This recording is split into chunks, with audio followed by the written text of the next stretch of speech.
Hello everybody and welcome back to my channel. My name is Rux, I'm Western Tropical Astrologer, and today we are going to be talking about your January horoscopes, folks. January of 2024, that is. I'm very excited for January. I have to share this from the very get-go. Why? Because January is the month when a lot is going to get done. A lot is going to happen in a concrete, tangible way. We've got a lot of energy concentrated in Capricorn. Mercury is going to go direct. Pluto's going to go into Aquarius once again. And we've also got some really beautiful aspects at the end of the month coming up. A lot of trines, a lot of harmonious aspects between planets in earth signs. And the earth element in astrology is concerned with the 3D concrete material reality. Earth is concerned with the physical reality of life. It is concerned with money, the body, resources, anything that we can see, hear, touch, anything that we can connect with using the physical senses. Before we dive into the astrology of January of 2024, and of course, we're also going to go through the updates for each of the 12 zodiac signs, I have a few things that I would like to share from the very get-go. I know that I still receive this question every now and then, but alas, here we are. I am a Western tropical astrologer, therefore all videos on my channel follow Western tropical astrology. All episodes on my podcast, if you're listening to this in the podcast version, they follow Western tropical astrology. In my practice, I use the whole sign house system. I do not use Placidus. I do not use equal houses. There are tens of house systems out there. This is for all the astrology geeks out there. If you generate your natal chart online, the default house system is going to be, for most online natal chart generators, the default house system is going to be Placidus. However, that is not the house system that I use. So if you are listening to this horoscope, if you're listening to the update for your rising sign, which is the one that I recommend listening to, keep in mind that I use the whole sign house system. You are absolutely free to use, of course, obviously. It's a free world. You are free to use whatever it is that you like in your own personal practice.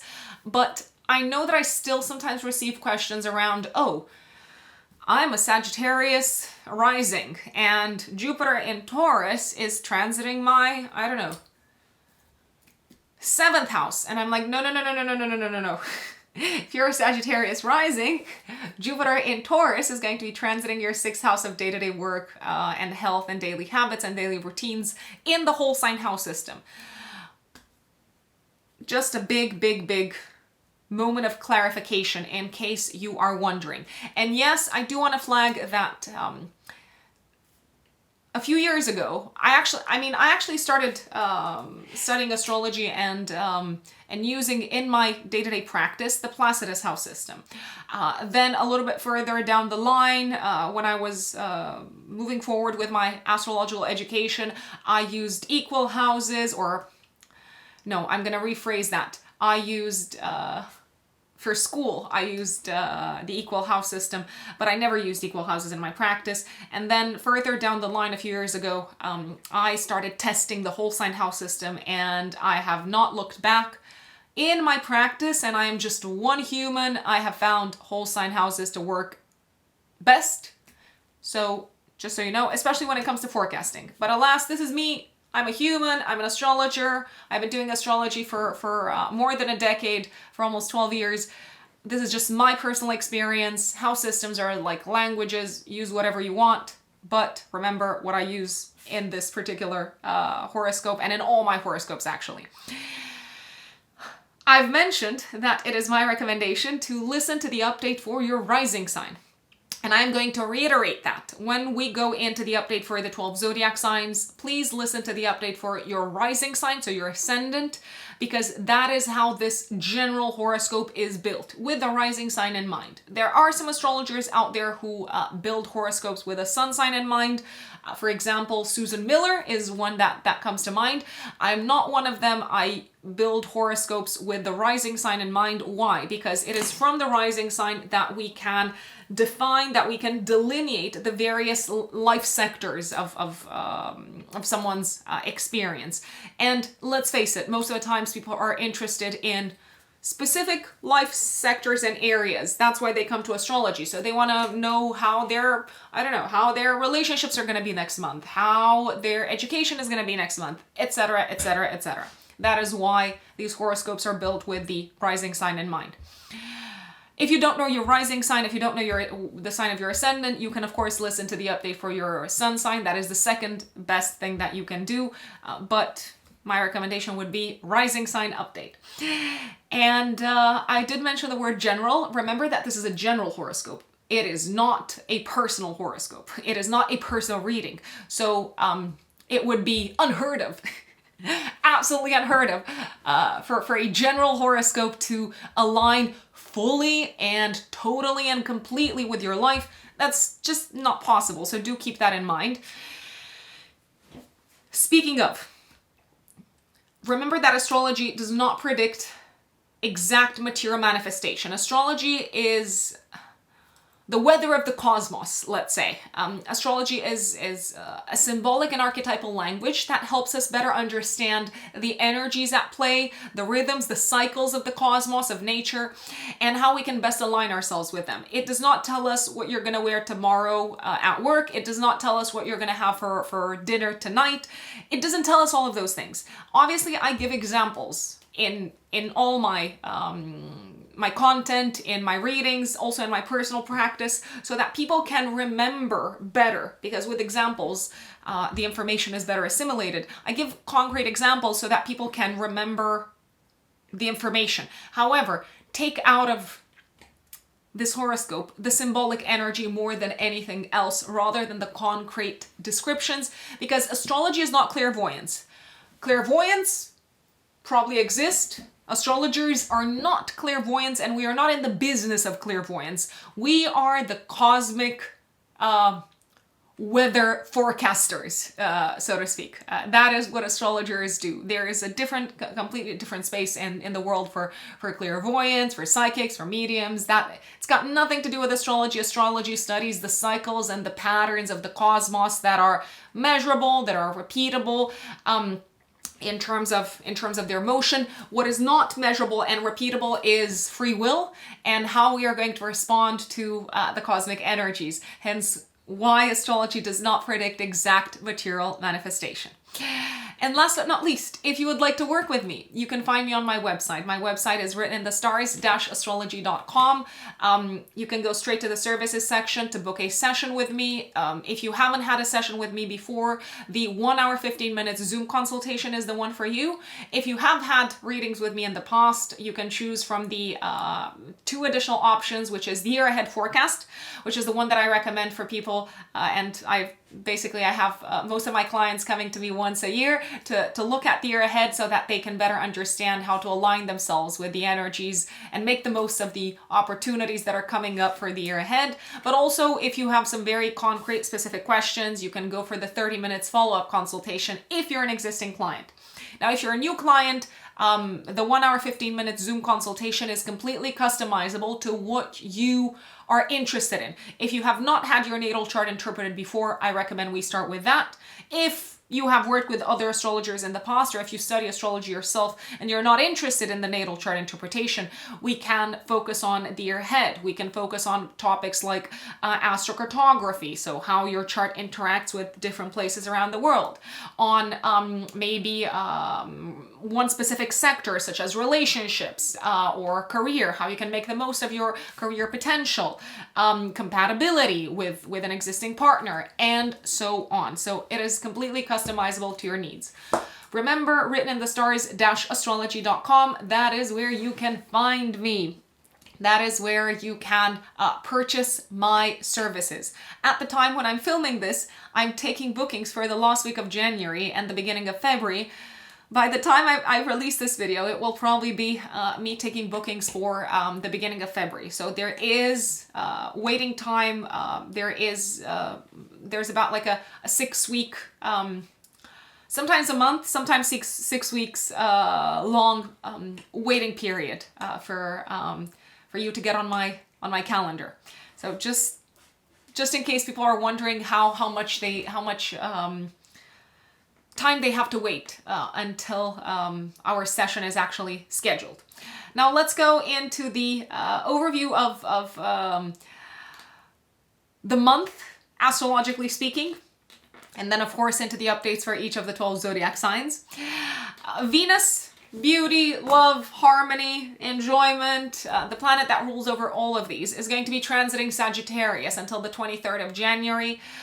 So overall, it may feel like there's a sense of enjoyment of traveling, of kind of like looking at the big picture of life for us as a well, at a collective level.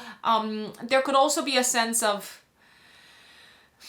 enjoyment of cross-cultural activities throughout this period, especially after Mercury goes direct on the 2nd of January. Speaking of the 2nd of January, with Mercury going direct, we can expect until the 22nd of January for things to go a little bit back to normal when it comes to delays, miscommunications, things getting lost in translation, or things getting lost in transit. Maybe if you, I don't know, if you've been on a flight and your bag has been misplaced during the Mercury retrograde, when Mercury goes direct from the 2nd of January and all the way until the 22nd especially, things are probably going to get solved and go back to normal. On the 22nd of January, the post-retrograde shadow period ends. Now, the 1st of January, I mean, the month starts a little bit slow with Venus squaring Saturn, so it could feel like a day when maybe we would like to travel more with a partner, or we would like to do kind of like big things together with others, but there is a sense of restriction maybe in terms of fears of an emotional nature, and some relationships could indeed be tested because of someone's fear of being vulnerable. 4th of January until the 13th of February, Mars goes into Capricorn, and Mars is exalted in Capricorn. So I mean, generally this is considered to be a very kind of like strong transit for Mars. Mars in Capricorn is very strategic, so a lot of strategic action, a lot of organized, planned action to kind of unfold over the next, approximately 6 weeks, roughly, with Mars transiting Capricorn. Controlled impulses, controlled initiatives, controlled conflicts is the theme for Mars in Capricorn. 9th of January, I don't like this day for transportation of any type, or for communications of any type, or for education also, or either. I don't know what the right word is. Mercury squares Neptune. I mean, yeah, just kind of like things going south in terms of transportation, in terms of e-commerce, in terms of communication. Watch out on this day for lies, scams, illusions. If something looks too good to be true, watch out for that. Also watch out when you're on the road, because people could be distracted on the road. New Moon in Capricorn on the 11th of January, very nicely aspected to Uranus, a pleasant surprise around this time of an economic nature, and mostly connected with our professional life and long-term goals, as well as with rules and institutions at a collective level. So there does seem to be some sort of innovative development happening that seems to be contributing to longer-term material security and stability, I'd say. I know that some of you are following the crypto market. Some good news connected, well, some news that is probably going to lead or kind of be linked with growth on the crypto market. News coming from institutions. Remember, this is not financial advice or material advice of any kind. You are completely responsible for your decisions connected with your money. Mars trines Jupiter on the 12th of January. Big competitions, exciting competitions, big news connected with maybe athletic competitions. Lots of courage is the theme for this day, and using courage in a controlled, down-to-earth way. 14th of January, Mercury goes back into Capricorn, and on the 19th, it trines Jupiter. So really kind of like positive, uplifting conversations of a practical nature, also connected with institutions and probably money.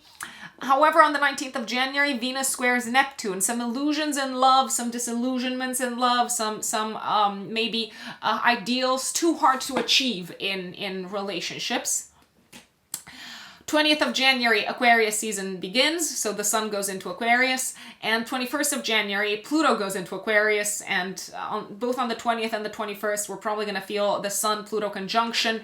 The spotlight is being placed on some of the massive kind of like transformations that are going to unfold over the next 2 decades with Pluto in Aquarius.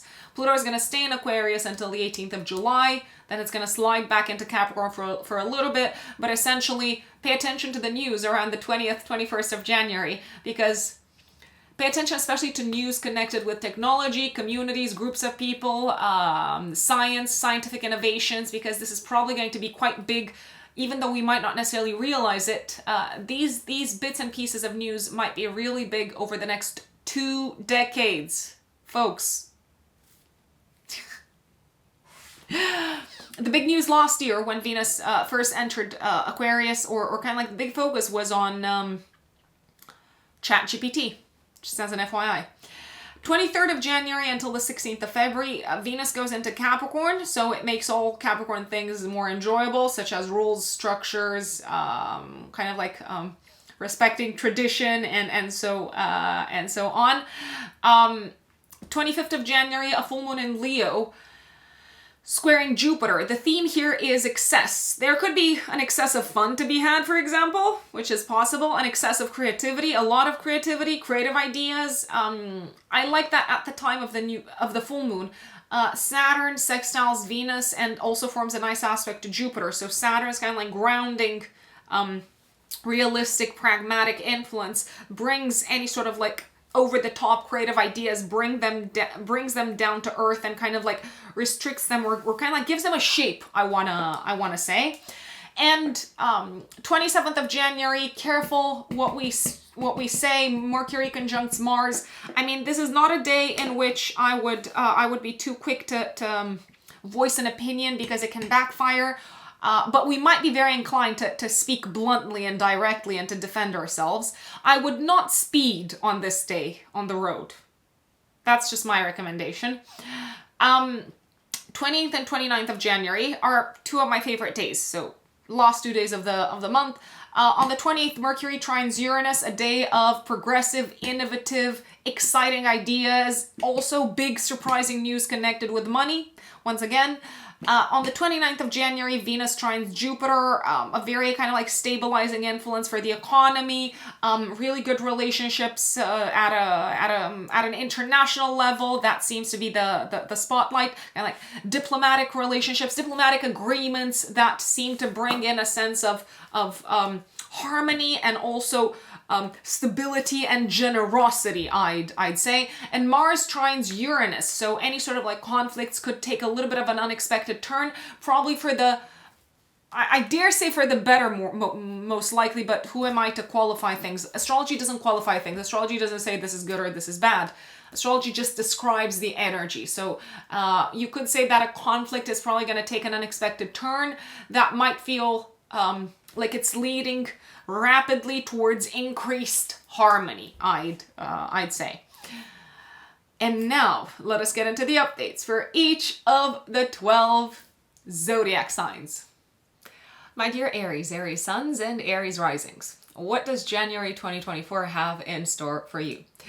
Well, there's going to be a big focus this month, my lovely Aries, on your career, on traveling to a certain extent, and also there is some fun to be had, especially towards the end of the month. In particular, Aries around the 25th of January, maybe also the few days before and the few days after.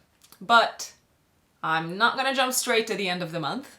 Let's start with the very, very, very beginning.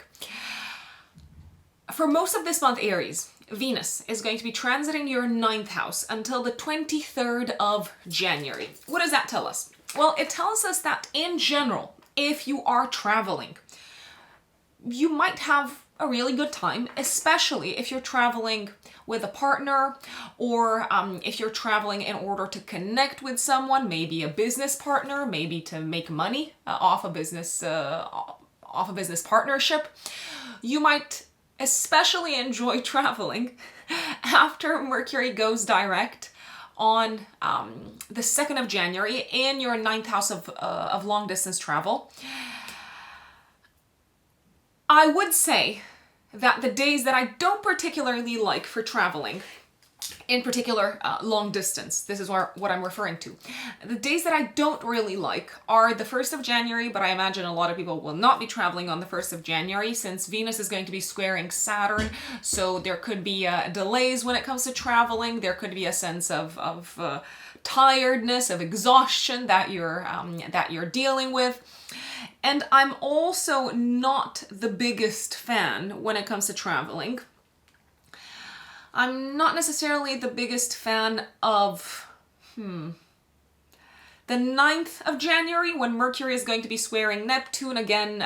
Maybe your flight gets canceled or gets delayed, or there could be some sort of challenge, some sort of issue with paperwork, with visas, with documentation. So something along those lines. There could be a sense of confusion and of fog when it comes to traveling. Maybe there's a sense of, okay, should we postpone our plans or not? You might not really know what to do, especially when it comes to traveling.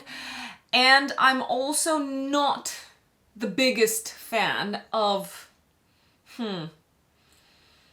well, the 19th of January, but the 19th is, if you ask me, better than the 1st of January and the 9th. Why? Because we're going to have a Venus square Neptune on the day, but Mercury will also be trining Jupiter. So even if there is confusion, even if, let's say, you're traveling with someone and someone is late, that would be a nightmare. And maybe there's a chance that you could miss your flight because of them.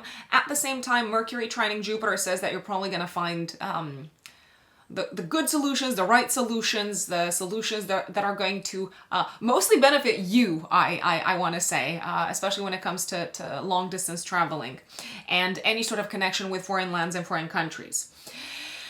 Also, going back to Venus, Venus transiting your 9th house until the last week of January is telling me that it might be a good idea to go out into the world, to attend maybe cultural events. It's a really good time to go to the theater, for example, to visit a museum. And it does look like you are going to enjoy throughout this period, broadening your horizons, expanding your horizons, my dear Aries. In particular, if you're doing this together with someone else. Maybe a partner, maybe a mentor of some sorts. Venus is going to enter Capricorn from the 23rd of January until the middle of February, until the 16th of February.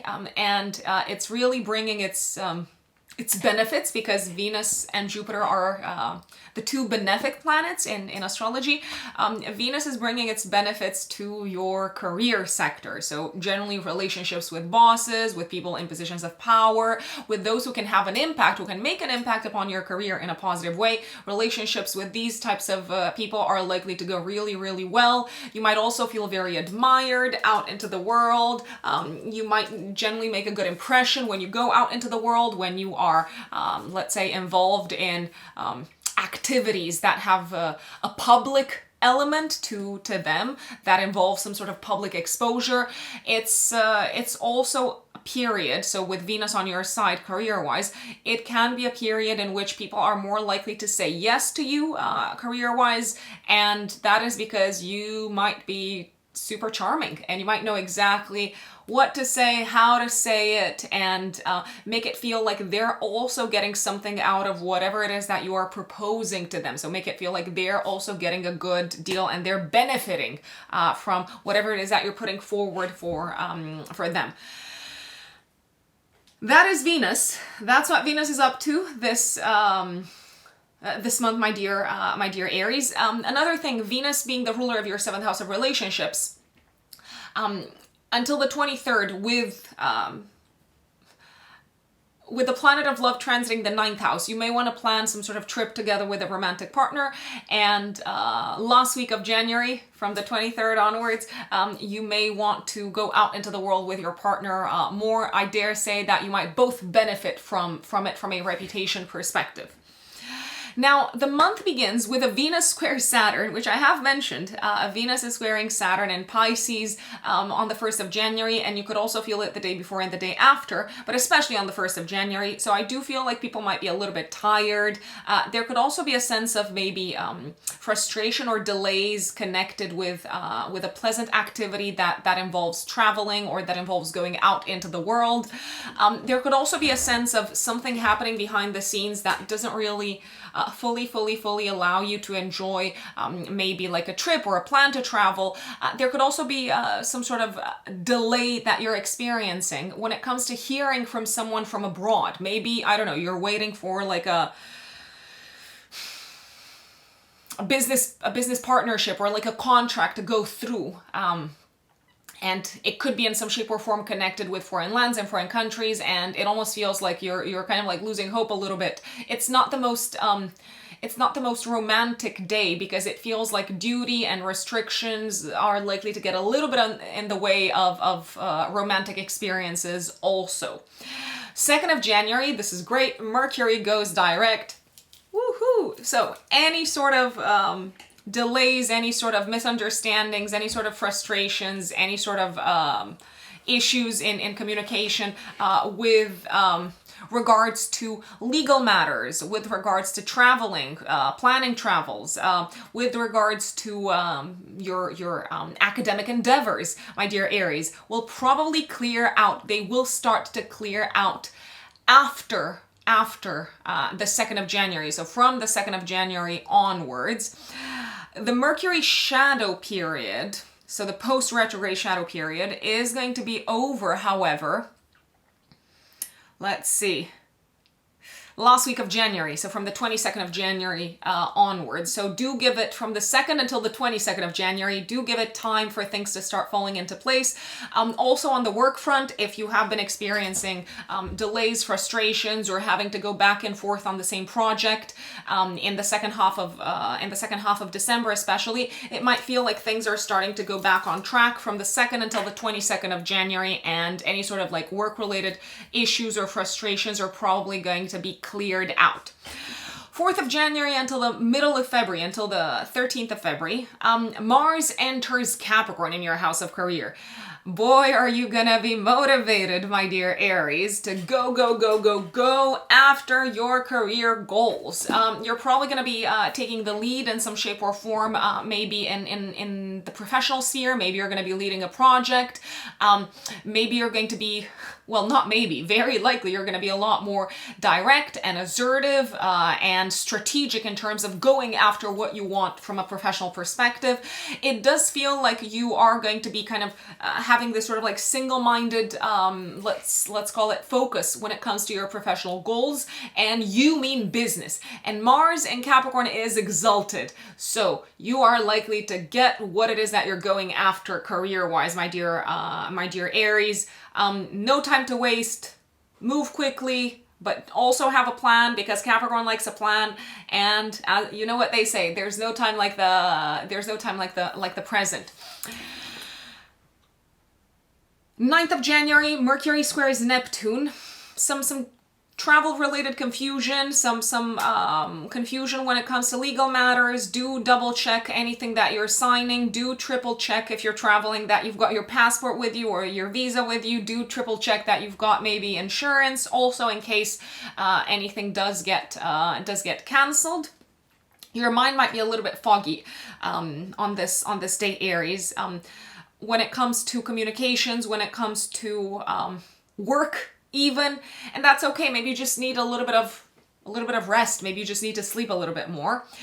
10th of January, the Sun will trine Uranus in your 2nd house of income, and right after that, we've got a new moon in your house of career.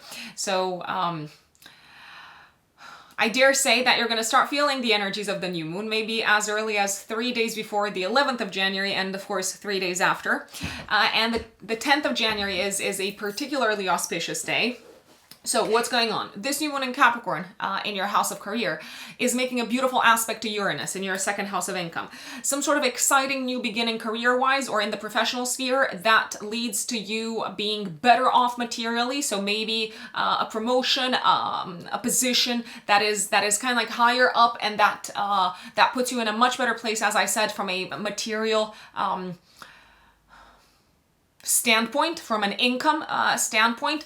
An unexpected raise or an unexpected opportunity to be promoted, an unexpected maybe business partnership potentially as well. It feels like some of the efforts that you've been putting into accelerating your career, into kind of like stepping up to the next level, or into stepping into maybe potentially a new industry, they are paying off. So be on the watch out, be on the lookout for good news career-wise, Aries, around the 11th of January. There could also be a new boss coming in for some people, and I dare say that this person is probably going to appreciate you a lot more.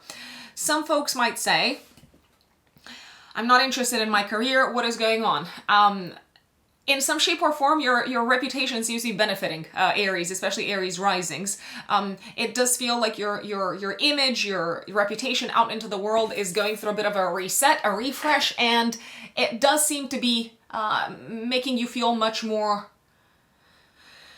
valued and worthy, I'd say. You could also have the opportunity to kick off something new that will impact your financial sector in a positive way from behind the scenes. Maybe there's an opportunity to start developing a work-related project behind the scenes that's gonna pay really, really well. My big recommendation, but of course, Aries, you have free will, you can do whatever you please. My big recommendation is to not waste time and to move quickly, because this is good, this looks good, and your wallet and your bank account is going to be very happy. I'm also liking the 12th of January. Mars is trining Jupiter. Really, there's this sense of significant, very kind of like significant growth in terms of your ambitions, in terms of your status, and in terms of your identity from a professional standpoint, my dear Aries. Really strategic actions can be taken on this day, and also the day before and the day after. Really, you seem to be stepping up in this sort of like very stable position as a leader in some shape or form. You seem to be positioned much more as a leader, as a visionary. I would also say that your level of courage increases significantly, especially around the 12th of January, the day before and the day after. And it seems to pay off. You seem to be eager to take a little bit of a gamble, maybe like a very well-planned gamble professionally, and it's probably going to pay off, Aries. So do with this information what you want. 14th of January, Mercury, planet of communication and thought and the intellect, goes back into your 10th house of career. So a lot of focus on your career sector this month, Aries, as I've mentioned. I'm liking the 19th of January because Mercury is trining Jupiter, so more good news and positive conversations and beneficial conversations professionally, so in the professional sphere, especially when it comes to maybe money or collaborating with people in an international environment, maybe positive conversations regarding traveling for work, which I really, really like. And on the 20th of January, the sun goes into your house of friends and communities and groups of people and plans for the future. So for the next month or so, you're probably going to be focused on making plans for the future. And because on the 20th, 21st, depending on where you are in the world, Pluto also steps back into Aquarius until the middle of July of this year. I feel like you're going to be experiencing this sense of your future and your goals and your plans for the future changing drastically, changing dramatically around the 20th, 21st of January as a result of maybe being part of or becoming part of a new community, becoming part of a new group of people that will literally transform your life in some shape or form, Aries. 25th of January, I told you there is some fun to be had. 25th of January, also active 3 days before, 3 days after.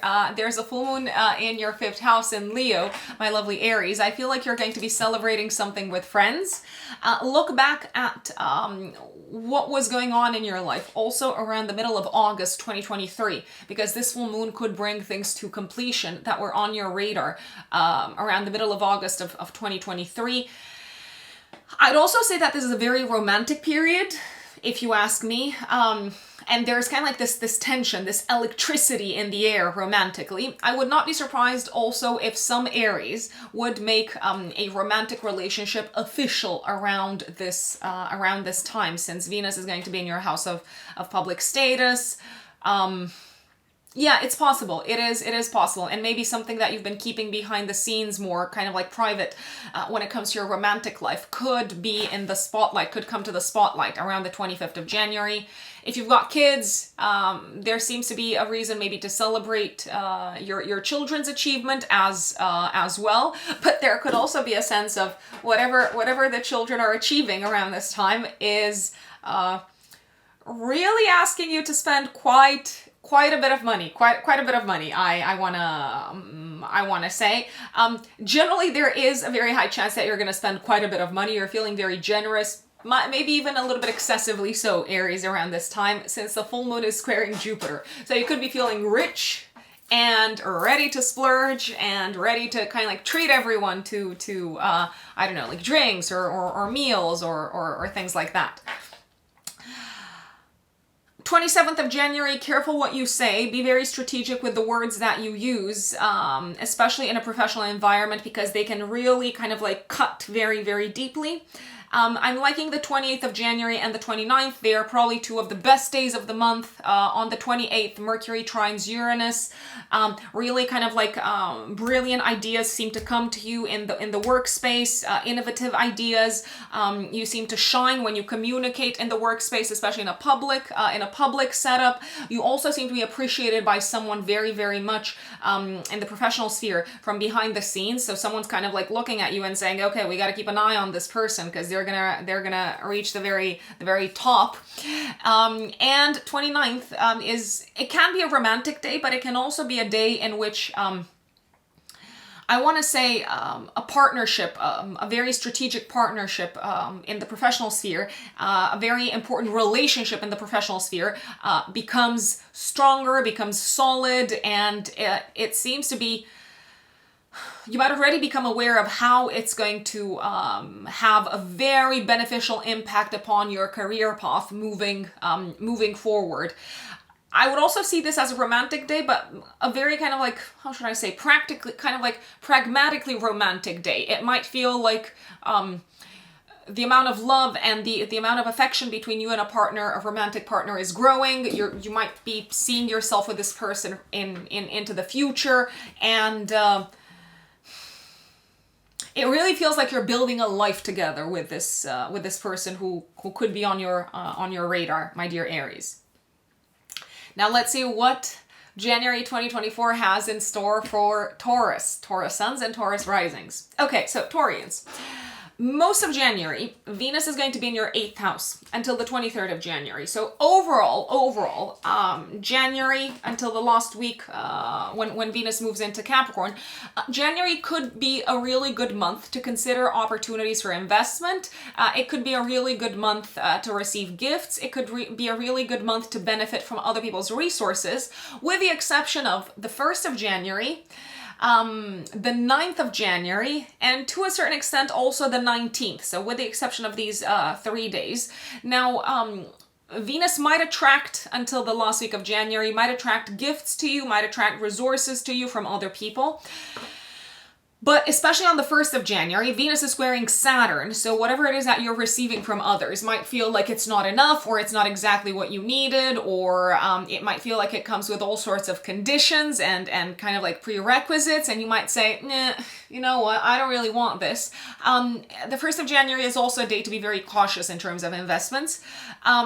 Mercury goes direct in your 8th house of shared resources and other people's money on the 2nd of January. So from the 2nd of January until the 22nd, a very kind of like maybe murky situation or a challenging situation that involved maybe delays and back and forth connected with shared resources, money that you've got in common with someone else. For instance, let's say you have a common kind of like bank account with your spouse. So issues connected with shared resources are likely to come back to normal and to get fixed if there have been any sort of problems, especially in the second half of December. If there have been any problems on this front, it might feel like the issues are going to get fixed from the 2nd until the 22nd of January when we've got the shadow period of the post-retrograde period kind of ending. So going back to the days that I don't really like when it comes to investments and maybe to receiving gifts or to kind of like to maybe even giving gifts to others. I don't like the 1st of January, I don't like the 9th of January, and so the 19th. The 19th is probably the least problematic. On the 19th, there could be an opportunity to invest that maybe looks too good to be true. If it does look too good to be true, it probably is. So do not get fooled, I'd say. The 19th of January, there could also be potentially some sort of like disappointment, I wanna call it. So on the 1st and on the 19th, actually, there could be some sort of disappointment connected with, well, intimacy, I want to say, or the level of intimacy that maybe you thought you had reached with someone, and now maybe you're not that sure. And when I say intimacy, I don't necessarily mean just physically. It could also be emotional intimacy. For example, both on the 1st and on the 19th, maybe you hear of either information that was kept from you, and maybe you're feeling like, I don't know if I trust this person that much. There could also be a sense of maybe, especially on the 19th, of disillusionment, maybe because you thought you knew a person and now you're like, do I really know you? And when I say a person, it could also be a friend, for example, just as an FYI.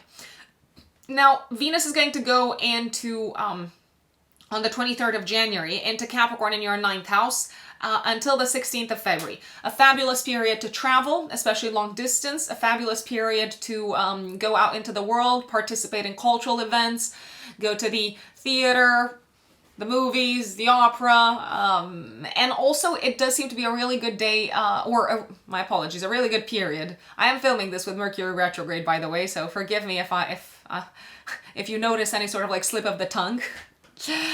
So last week of January until the middle of February, it's a really good period to also prioritize matters connected with higher education, academia, but also matters connected with broadening your horizons, expanding your level of knowledge, and maybe benefiting from the relationship with a guide or a mentor.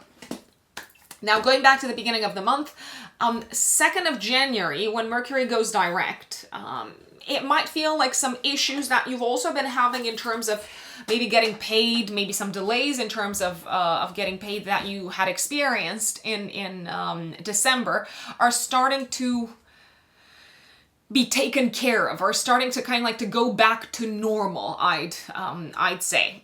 4th of January, Mars goes into Capricorn in your 9th house until the middle of February, until the 13th of February. Mars, for you, my dear Taurus, is the ruler of your house of relationships and the ruler of your 12th house. Now, what does that tell me? It tells me that from the 4th of January until the 13th of February, you might be very driven and very motivated to take action when it comes to traveling, to take action and to plan to plan your goals when it comes to your academic endeavors, and maybe to also plan your goals and to act upon them, actually, when it comes to any sort of partnerships or connections or relationships, maybe even professional, that involve some sort of element, some sort of foreign element, maybe traveling, maybe working with people from abroad, maybe connecting with a partner that is based abroad. You are very kind of like go. And Mars is exactly exalted. Mars is exalted in Capricorn, so I dare say that you're going to have both the stamina, the energy, and the grit, and the staying power to achieve your goals when it comes to travel matters, academic matters, but also legal matters from the 4th of January until the 13th of February. But don't be afraid to also reach out to others, and don't be afraid to kind of like enlist the help of consultants, advisors, or partners who can help you with your goals on these fronts. 9th of January, there could be some sort of confusion connected with money and finances, and I don't know, maybe a friend who was supposed to pay you back. Maybe they owed you something. Maybe they're pretending that they forgot or something along those lines. So you could be disappointed by a friend when it comes to a financial matter. 11th of January, active 3 days before, 3 days after, we've got a beautiful new moon in your 9th house. I love this. I love this. I love this. I love this. So this new moon is making a nice aspect to Uranus, and Saturn, the ruler of the new moon, is sextiling Mars and Jupiter. So some of you could start off a new academic chapter that is probably going to completely revolutionize your life and your life path and your vision of your view of yourselves and your identity. I'd also say that some of you may enter into some sort of a community, a group of people that is based abroad or that has some sort of like ties and links with foreign lands and foreign countries. And this community may be very auspiciously impactful on your career and on your long-term goals. It also feels like you're likely to maybe start a relationship with either a community or or both, or like a mentor who can help you accomplish your goals. And this person really, once again, or this group of people, or the combination of both, they could be really upgrading, let's say, your view of yourselves, my dear Taurians. The influence that I'm seeing is a very kind of like exciting, awakening, energizing, and revolutionizing one, but in a pleasant and in a nice way, if you ask me. This could also be a time when you experience some sort of new kind of like some sort of aha moment when it comes to your life philosophy and your view about the meaning of life, and as a result, you may completely shake up some of your goals for the future, my dear Taurians. I like the 12th of January. You seem to be very kind of active. You've got a lot of energy, especially when it comes to studies, when it comes to traveling, maybe also when it comes to legal matters and matters connected with money, especially investments. You could also feel excited to take some sort of a risk on these fronts, on either of these fronts. And I dare say it's probably a very calculated risk. So probably very much taking into account your level of energy and your stamina is through the roof, and you seem to be feeling much stronger in your body, my dear Taurians. I'm also liking the 19th of January when Mercury trines Jupiter. Really big ideas, good ideas, expansive ideas. Your mind is very good at looking at the big picture. A very productive day from a mental perspective, but also very good day when it comes to maybe receiving news coming from abroad or from a legal entity, my dear Taurus. 20th of January, the sun goes into Aquarius and it's going to conjunct Pluto. Pluto enters Aquarius once again, as it did early in 2023, and this time it's gonna stay in Aquarius until the middle of July, until the 18th of July. The spotlight is being placed 20th, 21st of January on a massive transformation of your career path, of your status in the world, or of your vocation, or maybe a combination of all the aforementioned. 25th of January, full moon, activating your 4th house, 10th house axis. I feel like some of the changes and the transformations that already started to come to your attention, to be on your radar around the 20th of January are coming to kind of like a culminating point and to fruition, and to this sort of like very like highly exposed point around the 25th of January, also active a few days before, a few days after. You might have some sort of big announcement to make to the world. You might realize that your status and your position is going to change in the world as a result of some of the changes that have been happening on a home, domestic, and personal front, my dear Taurians. Some of you, for instance, could announce that you have gotten married, or that you've started a family, or that your legal status relationship-wise has changed. I see a very kind of like strong energy of expansion. So I don't see you giving up on anything. I see, if anything, kind of like an expansion of your status in the world because of the full moon being an aspect to Jupiter. There is a sense of becoming more than you have been so far, my dear Taurians. Some of you could also be moving into a new place around this time, or you could be finalizing maybe the purchase of a home. Some of you could also be announcing the expansion of your family, maybe because there's a new family member coming in. I see a very, very strong legal aspect to all of this. So maybe there's paperwork involved, maybe you need to sign something. So that's what I'm seeing. 28th of January and the 29th of January are probably two of my favorite days in January. On the 28th, Mercury trines Uranus. Really kind of like innovative ideas seem to be coming to you, my lovely Taurians, especially when it comes to financial matters, but also when it comes to matters connected with children. I'd say it's also a very good day to go out and to have fun, maybe with people that you work with, but also maybe with, if you've got kids, maybe with your children. And generally it almost feels like you're having a much better time than you thought you would have if you're out into the world on the 28th.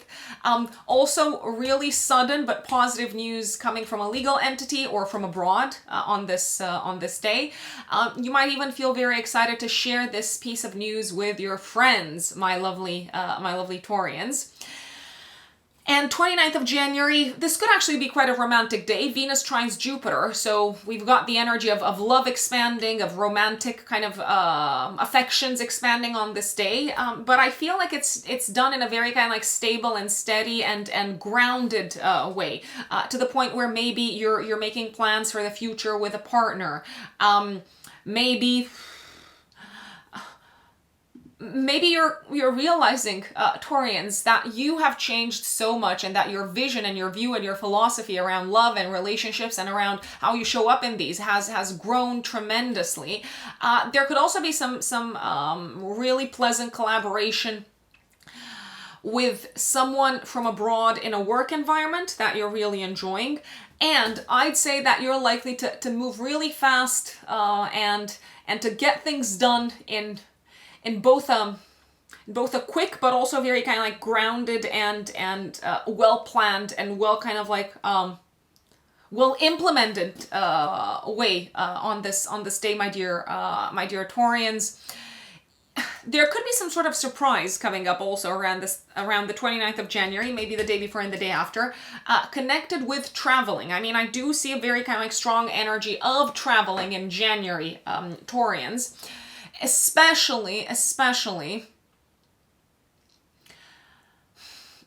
I'm gonna say especially from the 9th of January onwards, although it could feel like things are kind of like starting to move and shake in this direction as early as the 4th of January. The 29th of January and the 28th are actually fabulous days to travel, fabulous days to connect with people from abroad, to maybe plan trips, and maybe also to be spontaneous in this regards. My dear Geminis, Gemini suns and Gemini risings, what does the first month of 2024 have in store for you? Well, I think you're going to like the fact that Venus, planet of love, is going to be transiting your 7th house of relationships and one-to-one interactions and collaborations until the 23rd of January. So technically, my lovely Geminis, this is very likely to be a romantic time, an enjoyable time when it comes to relationships, when it comes to partnerships. It might feel like your romantic partner is a lot more accommodating.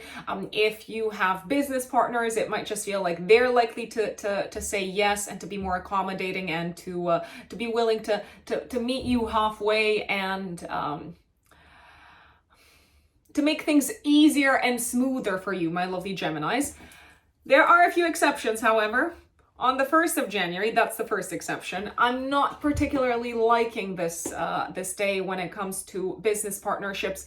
It might actually feel like there is some sort of a restriction, maybe coming from kind of like a higher up source or some sort of a higher power.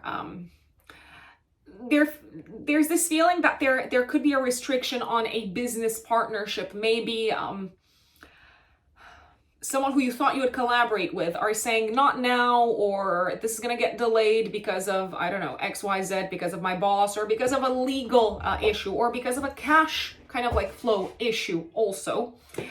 I'd also say that the 1st of January could be a day in which work interferes in your one-to-one relationships. Maybe you have to work on that day, or maybe you have to attend to something work-wise and your partner might not be pleased. I told you that there are a few exceptions. The other exception is probably going to be the 9th of January. Mercury is squaring Neptune on this day. So even though Venus kind of like makes things pleasant and enjoyable relationship-wise, I feel like on the 9th of January, there could be some sort of lack of clarity and misunderstanding and very kind of like confusing communication with a partner, be it a life partner, a romantic partner, or a business partner. In general, there could also be quite a bit of confusion on the 9th of January, Geminis. When it comes to your career, your boss might come over and say, oh, I've got this like super exciting project for you, and this is fabulous, and you should be so enthusiastic about it. But then they don't give you any details, and you're just kind of like left a little bit in the dark. So this is the type of confusing conversation that I am referring to. And if anything seems too good to be true on the 9th of January, both in the career sector as well as on the relationship front, do inquire, do ask, don't kind of like take things at face value on this day. That would be my recommendation. And also on the 19th of January, Venus is squaring Neptune. There could be a sense of maybe excessive kind of like fantasy and excessive I don't know, daydreaming when it comes to a romantic relationship. And the problem with excessive daydreaming is that when reality hits, and eventually it does hit it in some shape or form, it might feel like you're kind of like falling from very high up, if you ask me. Also, 19th of January, if you're having some sort of interaction in the professional space, that involves creativity, that involves creative projects, I would really make sure that you understand the concrete facts and the concrete requirements that are expected of you, because otherwise this could lead to frustration further down the line and potentially even damaging a professional relationship. Now, if you do inquire further, if you do kind of like grill whoever it is that you're talking to about the facts, about the numbers, about the data, and about what's expected of you, then that's not going to happen. So the relationship is not going to suffer. But yeah, there is this feeling of like, yeah, vagueness in interacting on this day. Now, on the 23rd of January, until the middle of February, until the 16th of February, Venus is going to enter Capricorn in your 8th house, my dear Geminis. I like this because, why do I like it? Well, it could attract gifts to you. It could attract some really exciting opportunities, maybe to invest and maybe to grow your investments. But remember, this is not financial advice. You are completely responsible for your finances. This could also be a really enjoyable time in terms of an intimate connection, my dear Geminis. And I am referring here to sex. Yes. 8th house topic. And funnily enough, Venus is also the ruler of your 5th house, and traditional astrologers tend to associate the 5th house with sex. So, and like, we're covering both modern astrology and traditional astrology in terms of perspective. So basically, last week of January until the middle of February, enjoy some excitement under the sheets. I was about to say under the bed, but it could be under the bed. Who knows? Why not? Why not? If it's tall enough, I don't know. That's something for Venus and Capricorn to think about, to calculate. I'm also liking, now, all jokes aside, maybe not. Maybe we won't leave all jokes aside. I'm just gonna put it out there. Last week of January until the middle of February, if you need any sort of material support from someone, any sort of financial support from someone, if you need to tap into someone else's resources, it's likely to be a lot easier. So it is likely to be something that they are eager to help you with. If you need to apply, for example, for a loan or something like that, you're probably going to get it. There's probably going to be good news with Venus on your side. Or maybe some sort of like sponsorship, or maybe you need the help of an investor. It's a good time to ask for the help of an investor, or to ask for someone to support you in your endeavors with Venus in the 8th house on your side, especially when it comes to material support, Geminis. Now, 2nd of January, Mercury goes direct. Woohoo! I bet you are looking forward to this, Geminis. Because Mercury is your chart ruler. So if you have been experiencing frustration in communication with a partner, if you have been experiencing challenges in communication with family members, if there has been a sense of not being really aligned with family or with a partner, and maybe just feeling like you're talking to the walls. or they are looking at you as if you are a wall talking. Can you tell I'm trying to find playful ways in which to use words, because obviously we're talking about Mercury here. Basically, if you've been having a hard time in communication, especially second half of December, it might feel like things go back to normal, and it might feel like you are starting to reach some sort of agreement with either a partner or family, or family members, or both, from the 2nd of January until the 22nd, which is when the post-retrograde shadow period ends.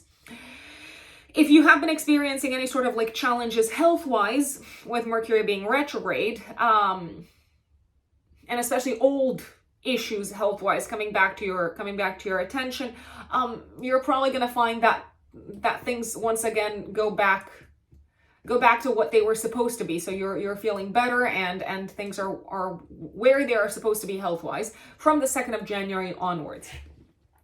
Mars enters your 8th house in Capricorn from the 4th of January until the 13th. So you're probably going to be very kind of like active and determined and assertive when it comes to going after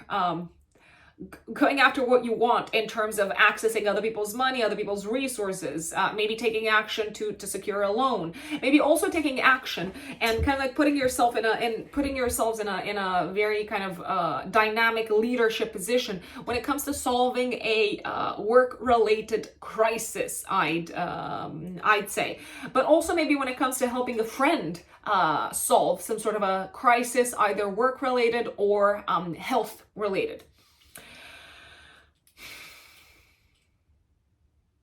I'm liking the new moon in Capricorn very much. I mean, for most people, I'm liking it. I'm also liking it for you, Geminis. 11th of January, active 3 days before, 3 days after, there's going to be a new moon in your 8th house, really nicely aspected to Uranus, and Saturn in your house of career is going to make harmonious aspects to Jupiter and to Mars.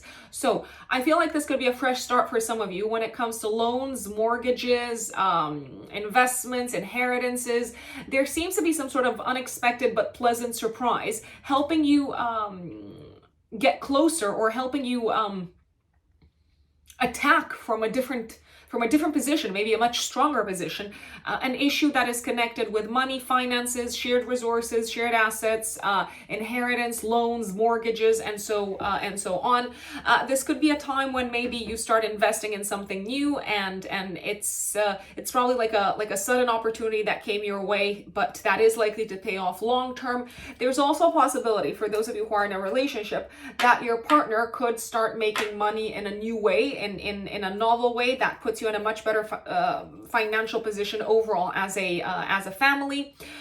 You could also secure a new partnership, and maybe it feels like it's come to you from out of nowhere. A new partnership that involves the sharing of resources, the sharing of assets, but that is generally very likely to contribute to your long-term career success Geminis. New approach to shared resources and assets. So new approach maybe to kind of like the shared bank account, Geminis. Could there be like an unexpected windfall around this time, or news of an unexpected windfall either for you or for your partner? Yes, especially for those of you who are in a relationship. I'm continuing to like the days after the new moon. I'm also liking the 12th of January. I feel like you've got a lot of energy, you've got a lot of stamina, and also a lot of courage to maybe take some sort of action and take some sort of risk when it comes to shared assets, shared resources, and maybe also when it comes to going after the accomplishment of your material goals together with a partner. I'm liking the 19th of January also, maybe the day before, the day after as well, because Mercury is trining Jupiter.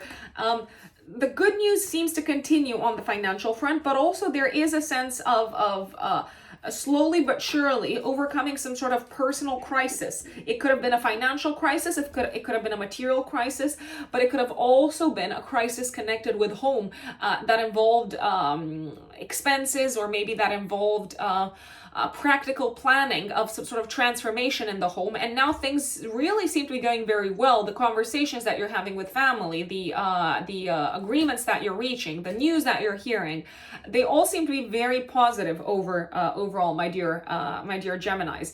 And if you were waiting for like a bonus or like a lump sum of money to make its way to you, once again, there could be some good news around the 19th of January. 20th, 21st of January, the Sun and Pluto are coming together in Aquarius in your 9th house. This is the beginning of a very long chapter in your lives, my lovely Geminis, that will see you at the end of it, so over the next couple of decades, that will see you probably approach life from a moral, philosophical, and from a meaning perspective totally differently. So consider it one of the most important points of a reset, of a rebirth for you, Geminis, when it comes to your worldview, your moral values, and your belief system. There also seem to be some powerful developments happening maybe for you, Geminis, in connection with foreign lands and foreign countries, and they could be on your radar around this time quite a bit. Full moon, 25th of January, active 3 days before, 3 days after. There's going to be a full moon activating your 3rd house, 9th house axis. So what's going on? Some of you could be traveling around this time. Some of you could be wrapping up some sort of legal chapter. A chapter that involved dealing with legal entities, with legal kind of like institutions. Some of you could be hearing news connected with maybe your university and your academic status. You could be taking exams. You could be maybe handing in your final papers. Careful, because you can overdo things. This full moon is squaring Jupiter, so careful if you are handing in your final paper, not to write too much and basically have points shaved off your grade because you've gone overboard. There can be a tendency to go overboard. There could also be some news coming your way around this time, Geminis, about having to travel, and maybe you did not see this coming. It's not bad news, but it does seem to have an element of surprise to it.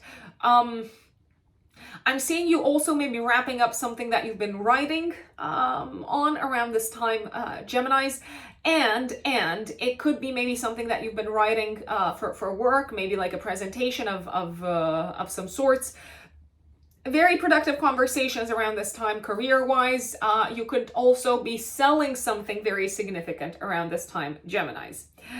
I'm liking, let's see, very careful. Well, before I get to what I'm liking at the end of the month, very careful what you say on the 27th of January, because Mercury is going to conjunct Mars. So, you know that saying, everything that you say can and will be used against you.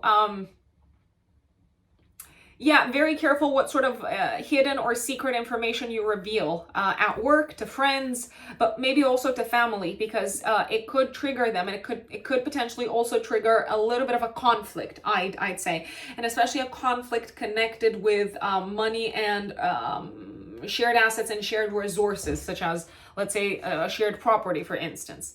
I'm liking the 28th and the 29th of January.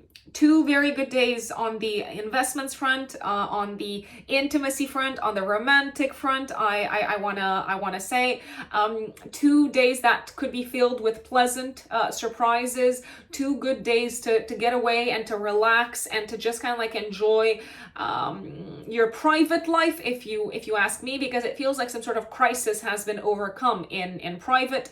And there could also be some additional good news connected with maybe receiving a lump sum of money, like a bonus or a loan. Maybe your partner treats you to something nice because they've gotten a raise. So I am liking the energy of surprises, of concrete material, tangible surprises that I'm seeing around the 28th and the 29th, Geminis. Cancerians, Cancer suns and Cancer risings. My fellow Cancerians, for those of you who are new here, I am a Cancer rising myself. Ta-da! Not that you needed to know that, but alas, I will share it anyway. So, my dear Cancerians, what does the beginning of 2024 have in store for us? I have to laugh a little bit. So, the year kicks off with a bang because we are very busy.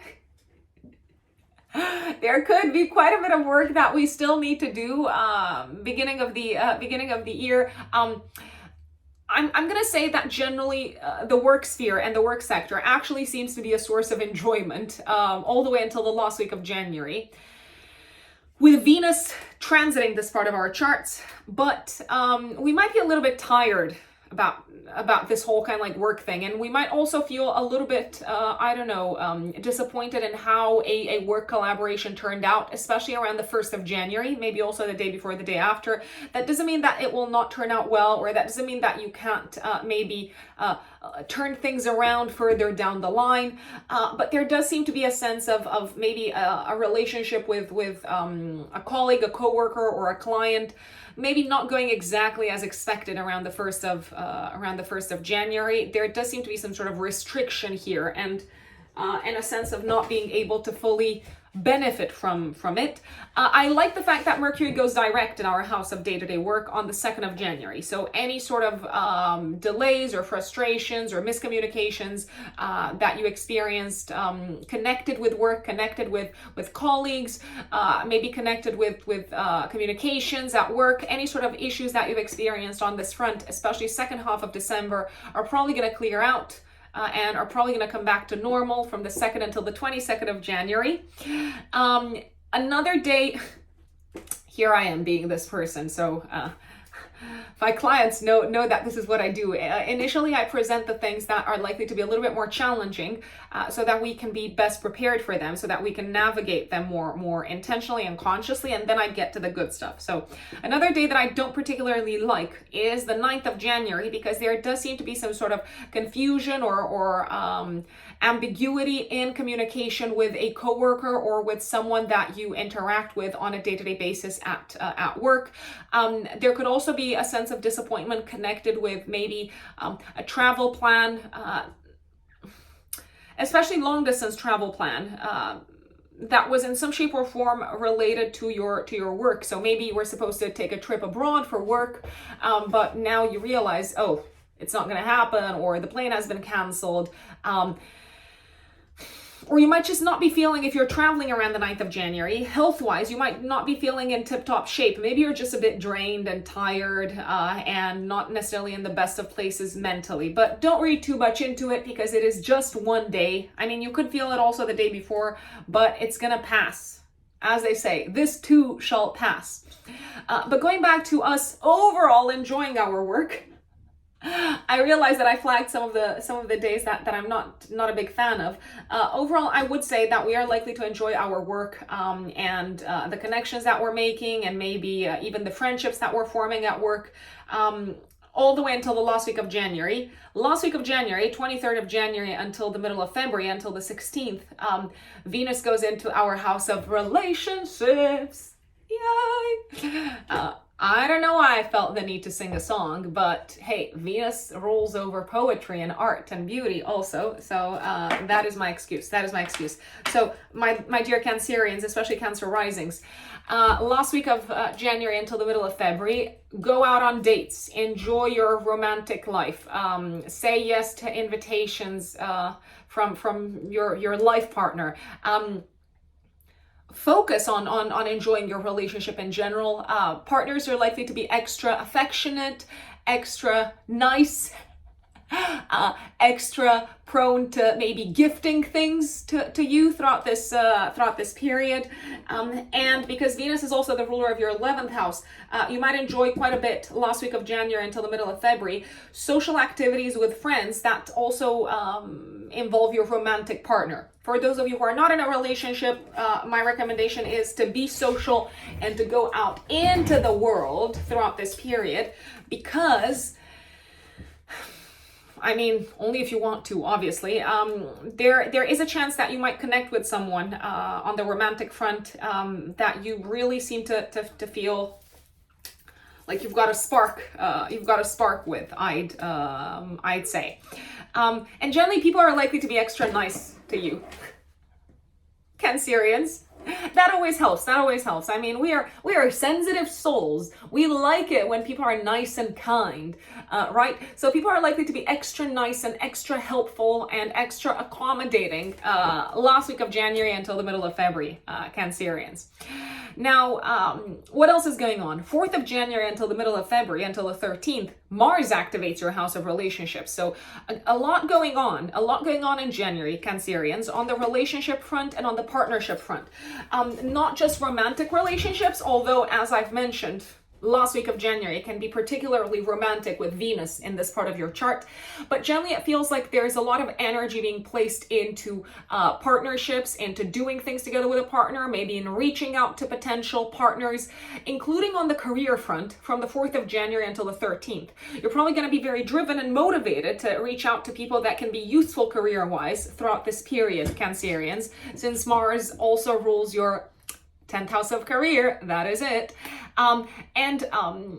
There could also be a sense of feeling excited about maybe letting the partner take the lead if you have a romantic relationship in your life. From the 4th of January until the 13th of February, there could be a sense of excitement when the partner takes the lead, maybe in organizing fun activities, enjoyable activities. Mars also rules your 5th house of fun and enjoyment. The partner could be extra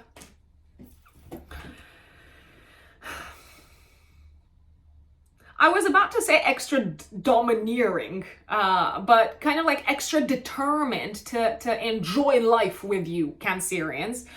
For those of you who are not in a relationship, you might feel like you attract a lot of attention, possibly romantic attention from people who know that they want you, 4th of January until the 13th of February. There is a chance that sometimes you could feel like others are being a little bit pushy, but I don't think you're going to mind because Mars is exalted in Capricorn. So if others are being extra pushy, you might feel like, okay, I'll just go with them. I'll just go with the flow and it's going to work out for me as well. And it probably will. It probably will, Cancerians.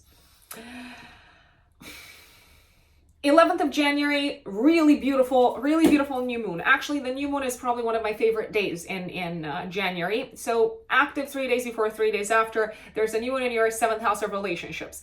A new partnership can be formed here. It could be a professional partnership. So you could start a professional collaboration with someone maybe based abroad or someone who has links with foreign lands and foreign countries. You could also start maybe a collaboration with a coach, a guide, a mentor, a counselor, or an advisor. Someone who can really help you accomplish your goals for the future, someone who is experienced, someone who you look up to. The beginning of a new business contract is very, very possible. So maybe signing with like an important client, sealing the deal with an important client.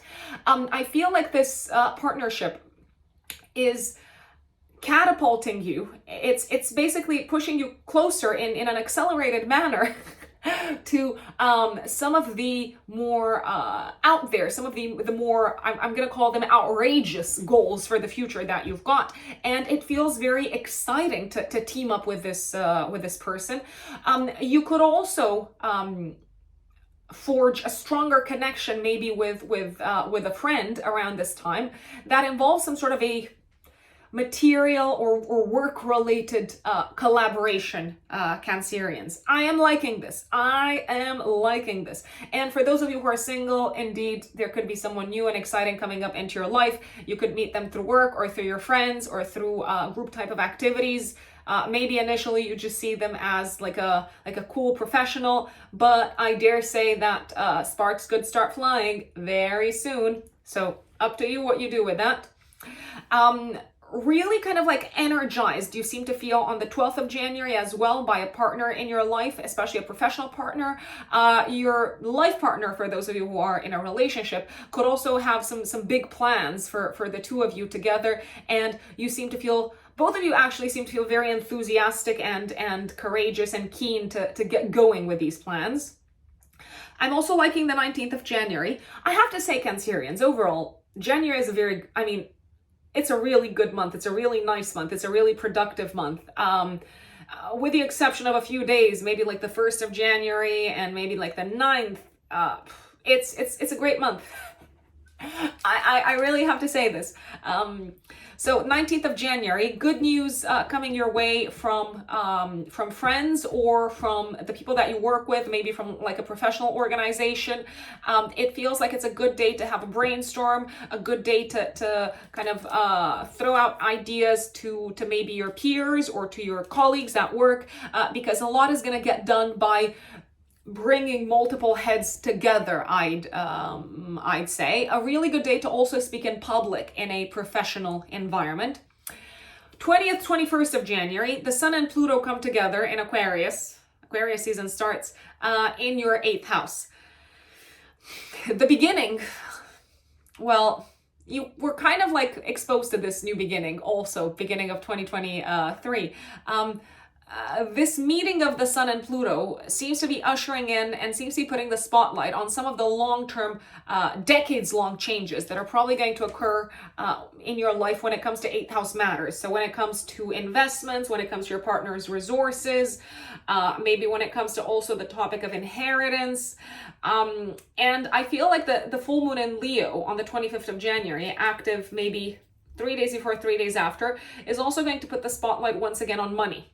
Money, material situation, financial situation, some sort of like big outcomes, big results, big news seem to be on your radar when it comes to your financial situation around the 25th. Some of you could be getting a payment or a lump sum of money or that raise. Some of you could be putting up your prices. Some of you could also be reaching an agreement maybe with a partner that you're going to collaborate with, and the agreement that you're reaching on the 25th of January is very much connected with finances. So maybe you're signing like a contract of some sorts. The spotlight is on your financial sector. You could also be paying. Or you could feel like you're paying quite a bit maybe for some sort of a group type of activity around this time. You could also be treating your friends, maybe if you're going out and celebrating something. You could be paying something for your friends in some shape or form. I do believe it could be quite expensive, but I also believe that you're probably in a good position and that you've got the money. I am liking whatever's happening on the friendship front and on the partnership front. I am liking the financial implications overall. Even if there are expenses, it feels like there's money to be made with the people in your life. I'd say around this time. You could also be, I was about to say playing. You could also be playing, but also paying. Maybe for some sort of significant trip that you're planning to take with friends and with a partner at this point in time. I'm very much liking the 28th and the 29th of January. Mercury in your house of relationships on the 29th is going to trine Uranus. Really sudden and pleasant and unexpected surprises coming your way from a partner or from a friend. You might also suddenly and unexpectedly meet with a friend or reconnect with a friend, and it just feels it feels exhilarating in a way. It feels good. It feels like this is someone that you really value and you're happy to have in your life. There could also be a sudden invitation from a friend somewhere, and you're probably gonna say yes. A day of brilliant ideas is the 28th of January, and the 29th is a day of romance and enjoyment of romantic connections. It's a fabulous day for a date, and if you are having a date, it's probably going to be a very no-nonsense type of date where both people involved talk about goals for the future and where they see themselves like 10 years from now. And it really feels like you're aligned with whoever it is that you're seeing. It feels like you're aligned in terms of future vision with the person that you are meeting around this time. The actions of a partner, be it a life partner or a business partner on the 29th of January, seem to take you by surprise, but in a pleasant way. So they seem to kind of like either of these people that I flagged, Cancerians, they seem to be taking the initiative somehow, and for whatever reason, it seems to benefit you, and it almost seems to make life easier for you, potentially with a matter connected with your career, but also maybe with a matter connected with a creative project or something that involves children, Cancerians. What a month. I'm super excited about January. I really am. I just am. My dear Leos, Leo suns and Leo risings. What does January look like for you, Leos? Okay, so let's start from the very, very beginning. Leos, I have to flag to you that Venus, planet of enjoyment, of love, of romance, of beauty, of art, of sharing. Venus is going to be transiting your 5th house of fun and enjoyment until the last week of January. So overall, I'd say you're in pretty good hands, in the hands of Venus, when it comes to having a good time when it comes to parties, when it comes to celebrating, when it comes to enjoying life. You might be feeling extra creative. You might be feeling extra romantic throughout this period. You might be feeling like things are going particularly well on the creative front, on the romantic front, on the dating front until the 23rd of January. There are a few exceptions, however. So I think you're going to like this period the most after Mercury goes direct in this part of your chart. So from the 2nd of January onwards, because up until that point, and especially in the second half of December, there might have been some miscommunications, some misunderstandings. There might have been a sense of not really being maybe on the same page with your romantic partner, but maybe also with friends or with children. So there could have been some issues in communication on this front. Also on the 1st of January, I think you're going to be a little bit tired for any sort of date, a little bit tired for any sort of like enjoyable activity. And there could also be a sense of maybe wanting to enjoy your romantic life, but some sort of like worries or fears connected with money, connected maybe with shared resources, are kind of like clouding your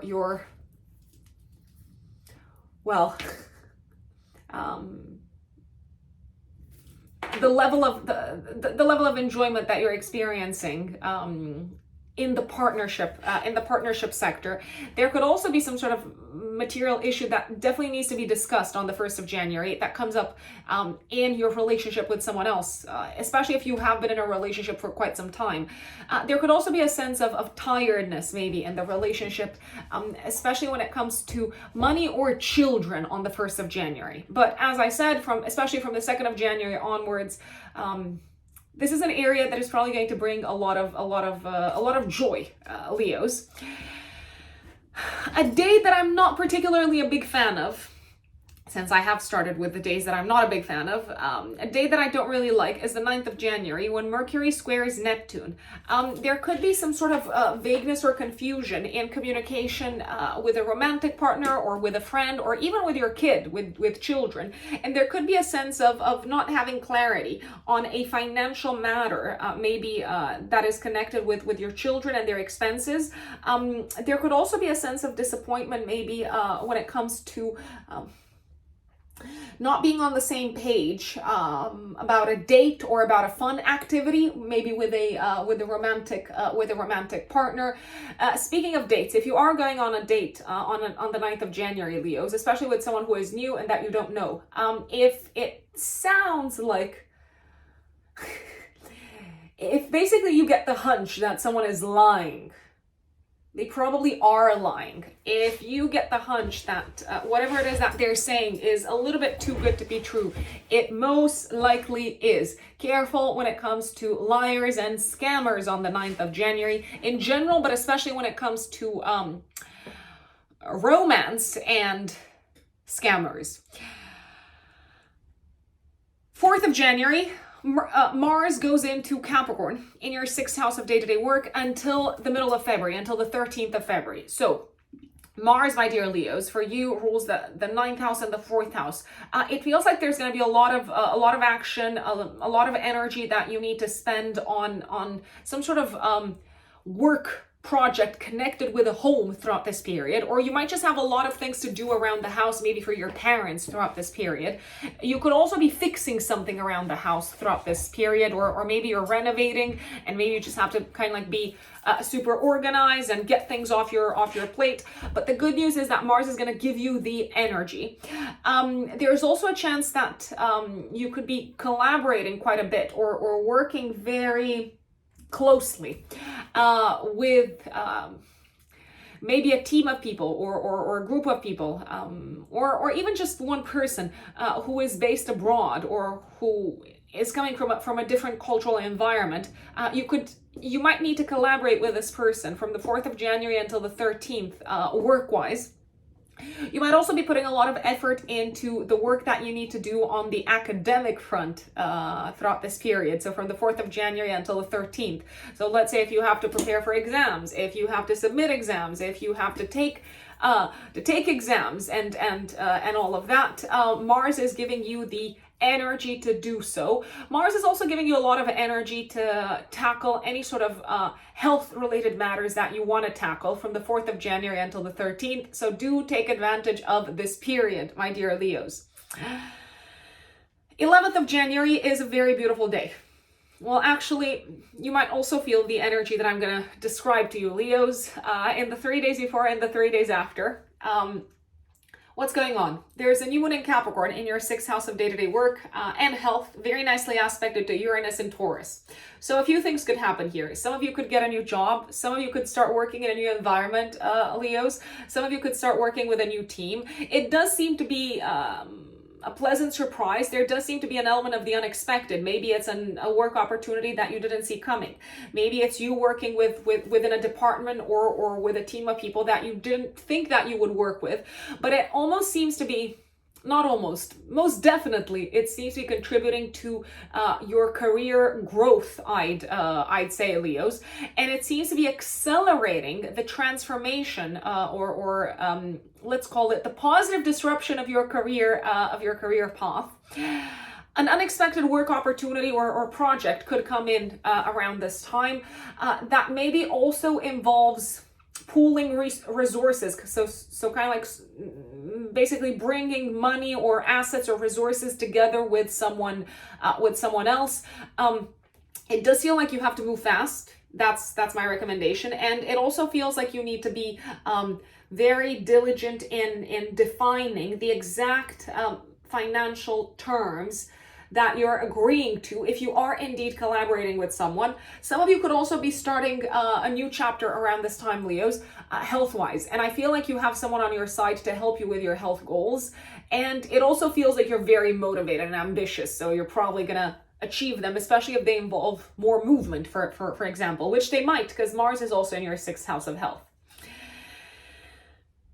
I'm liking the 19th of January Also, there are many days that I like in January, Leos. I'm liking the 19th, I'm liking the 11th, I'm liking the 12th. I'm liking the 28th, I'm liking the 29th. These are some very, very good days this month. So I'm liking the 19th because it feels like you're having some very constructive, very productive, practical conversations in the workspace. You are seeing the big picture. You seem to be inspired. You seem to be learning a lot in the workspace. You also seem to be putting your ideas into practice and maybe feeling like you're getting a lot of appreciation from bosses or from those in a position of power, I'd say. I'd also say that this could be a good day for an interview or a good day to present something publicly in the workspace, maybe like a sales presentation. If you ask me, it's definitely a day to have important conversations in the career sector because they're probably going to go your way with Mercury trining Jupiter. 20th and 21st of January. The spotlight seems to be placed once again, as it has been at the beginning of 2023, on some sort of a massive transformation in your career sector. Now, you might know more about this. Basically, over the next 2 decades, your relationship sector. So please forgive me, I'm filming this with Mercury retrograde, so if I do have any sort of slip of the tongue, I apologize. Basically, 20th, 21st of January, a big spotlight placed on the transformation in the partnership and relationship sector for the next 20 years. This might become even more obvious at the full moon on the 25th of January, active 3 days before, 3 days after. That also activates your relationship sector. It feels like something is coming to a culminating point relationship-wise that seems to be impacting at the full moon in Leo, so on the 25th of January, active 3 days before, 3 days after. Something seems to be culminating relationship-wise that is affecting your identity and your life direction. Maybe you have to really decide whether you're going to move forward with a relationship. Maybe you're taking a relationship to the next level. Maybe someone is asking you to marry them, or there is kind of like a definite step of having to alter your life as a result of what's going on in the on the partnership front. A relationship is definitely at a crossroads on the 25th of January, also 3 days before, 3 days after. Your partner could also be going through some sort of a change, and you have to decide whether you can work with that or not. I believe that you can work with that because Saturn at the time is going to be nicely aspecting Venus and Jupiter. So I believe that whatever transformation a partner is going through, in some shape or form, you might benefit from it as well. You could also feel very seen on the 25th of January by someone who you consider to be an advisor, a counselor, a consultant, maybe a therapist.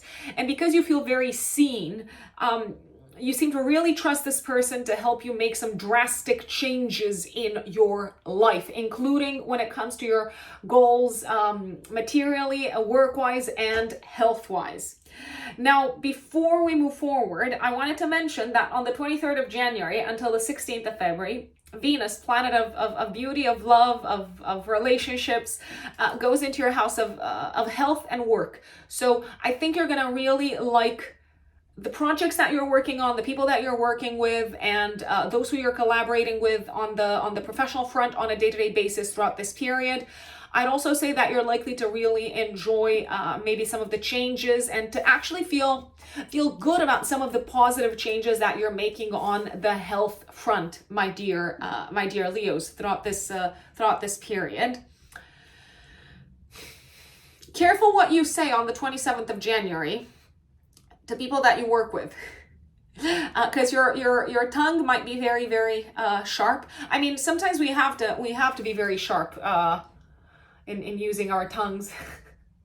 What am I saying? What am I saying? So sometimes we have to be very blunt and candid and call things by their name. And this could be one of those days, especially in the workspace, my dear Leos. You might feel very inclined to defend your opinions very, very strongly, and it's not a bad thing. I will put it out there, but do expect, if you are defending your opinions very strongly, that the other person could also do the same thing. So If you're ready to enter into this sort of like ping pong match, then by all means. Two of my favorite days are the 28th and the 29th of January, especially from a work perspective. Your career is kind of like on a super exciting ascending curve, my dear Leos, especially Leo risings. So productive conversations, important relationships that are strengthened. That is the theme of these 2 days in the workspace. You seem to be charming and wowing and really kind of like sweeping people off their feet with your innovative ideas, with your revolutionary ideas, and also with your kind of like charm and with your ability to put yourself into their shoes. You seem to be persuading everyone so well work-wise on these 2 days. Very, very good days for interviews, very good days for work presentations, very good days to step into the spotlight work-wise. You also seem to be learning a lot throughout these 2 days when it comes to your health. And in terms of making some drastic changes health-wise that you seem very keen and eager to implement ASAP, and you're probably even going to see results ASAP. So I'm liking January. January is a very good month, just as an FYI. My lovely Virgos, Virgo suns and Virgo risings. What does January have in store for you? Well, Virgos, first and foremost, I think you are going to like, especially the period from the 2nd of January until the 23rd. I think you're going to like this period when it comes to home and family related matters and spending time with family and spending time at home. This could actually be a really good time maybe to buy nice things for the home, to host people in your own home, and to really kind of prioritize relationships with family members, my lovely Virgos, because Venus is going to be on your side. Venus is going to be in your 4th house of home throughout the entire period. Now, why do I say from the 2nd of January onwards?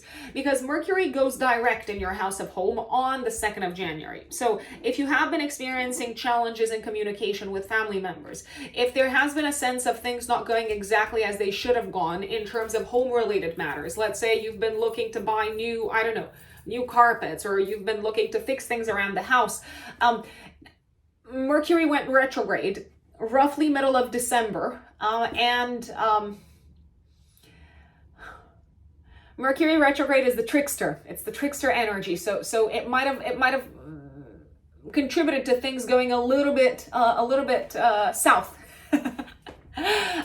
throughout this period at home, especially in terms of communication, but also in terms of appliances, in terms of kind of like purchases, buying, selling things connected with the home. If you've ordered stuff connected with the home, so like I said, maybe new carpets or furniture, Mercury retrograde might have brought delays. But from the 2nd of January, Mercury goes direct, which is fantastic, and you're probably going to start to see some of the things that maybe didn't go that well second half of December to fall into place and to kind of like come back to normal, or issues to get solved, especially from the 2nd until the 22nd of January, when the post retrograde shadow period is over. And Mercury is also your chart ruler. So if you have been feeling a little bit meh, a little bit not so great in your own skin, or a little bit off maybe physically, you're probably going to start feeling a lot better once Mercury goes direct.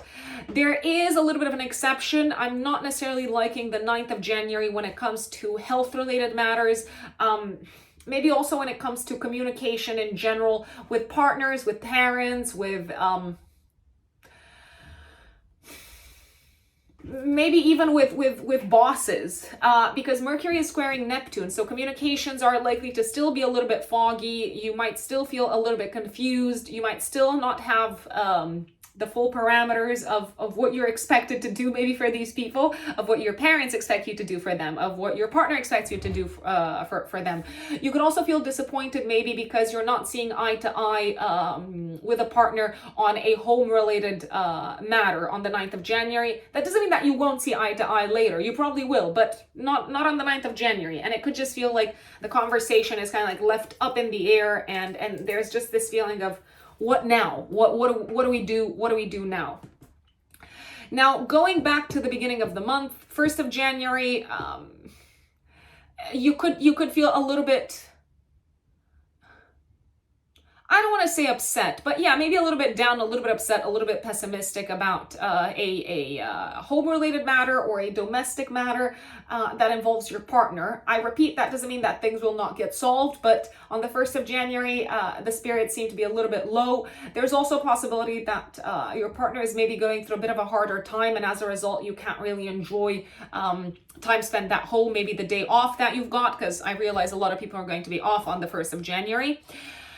4th of January, Mars goes into Capricorn in your 5th house until the 13th of February. Guess who's going to be super motivated, my dear Virgos, to take action, to maybe initiate things on the fun front, on the party front, on the romantic front. So a lot of energy that you seem to have available, Virgos, to put into fun, romance, creative projects, and maybe also projects connected with children from the 4th of January until the 13th of February. Now, the energy of Mars is very individualistic. So my recommendation is for you to take the lead and for you to place yourselves in the position of the leaders, because otherwise there could be a little bit of friction with other people if you have to play by their tune, so to speak.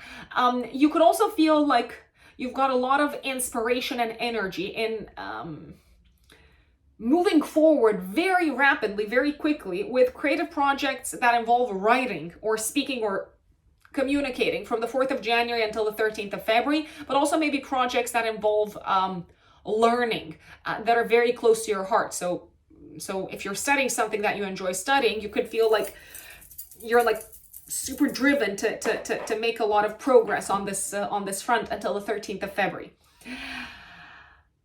I'm liking the 11th of January. This is a new moon, active 3 days before, 3 days after in your 5th house. Okay, beautiful. So it could be the beginning of a new romance. It could be the beginning of a new creative project. It could be the beginning of a new chapter in terms of passions and hobbies that involves maybe studying in some shape or form, or traveling, or some sort of a spiritual element to it.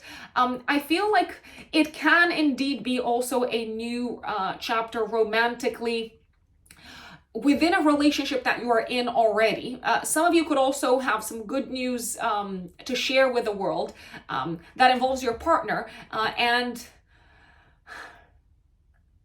that concerns the topic of children. So there could be people who have news to share. There could be Virgos who have news to share, maybe about being pregnant or getting pregnant, or their partner getting pregnant. It also feels like for those of you who have kids, together with your partner, you're agreeing maybe on a new approach when it comes to children, or you're excited maybe to send children to a new school, or to kind of like to open up some sort of new path for them. And it really feels like you're both you and your partner are very, very inspired on this front, especially if it's a path that involves education or traveling in some shape or form. It's a very inspirational time, I dare say, the 11th of January, Virgos. So you seem to be very inspired from a creative standpoint, maybe to share your creative, unique talents with the world, maybe also to develop further a talent or a skill of a creative nature that can be helped by someone with more experience. Let's say someone who you see as a mentor or a guru or a teacher type of figure. Maybe also a sudden opportunity to travel around this time with someone that you really like, or to a destination that you really, really like. In any case, it's a fabulous new moon. Fabulous. 12th of January, you've got a lot of energy, a lot of drive, a lot of passion, a lot of creative stamina. It's a great day for sports. It's a great day for games. It's a great day for romance, especially if it's getting physical.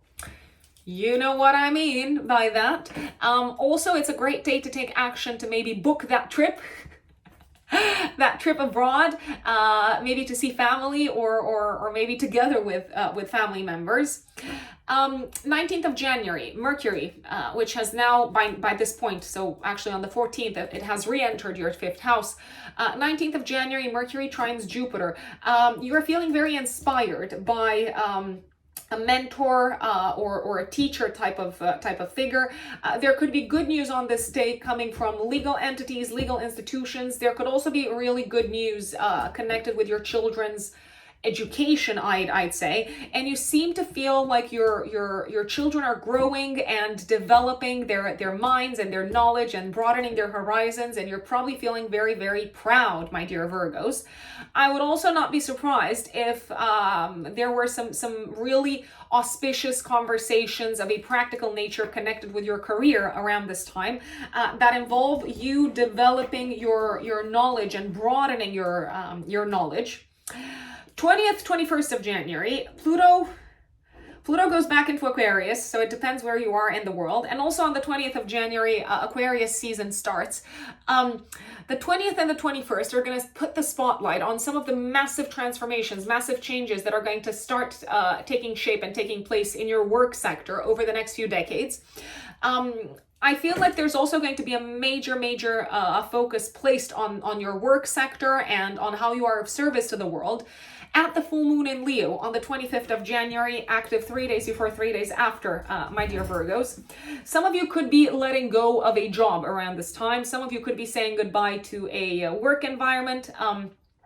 Some of you could be saying yes to a new opportunity, and as a result having to basically announce your bosses, your colleagues, the people that you're currently working with, that you are no longer going to work with them. I feel like a big work chapter is coming to a close around the 25th of January.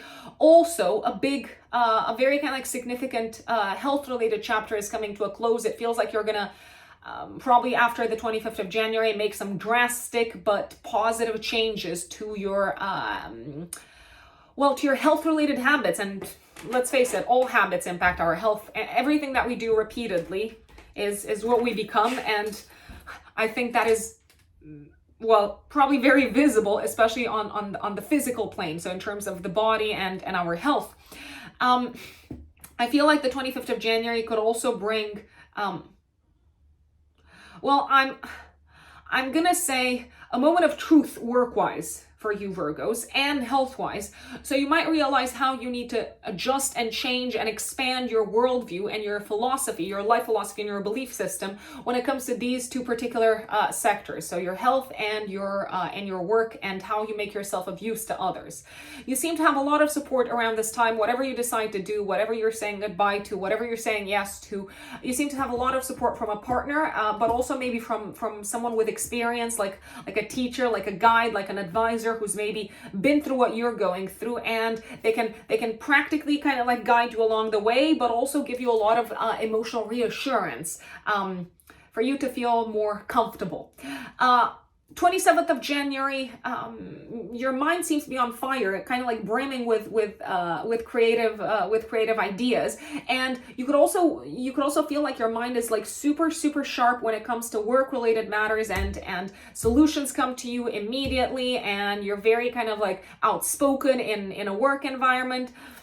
Careful not to rub anyone the wrong way, especially in a work environment on the 27th of January, especially someone who might be culturally different, who might come from a different cultural background.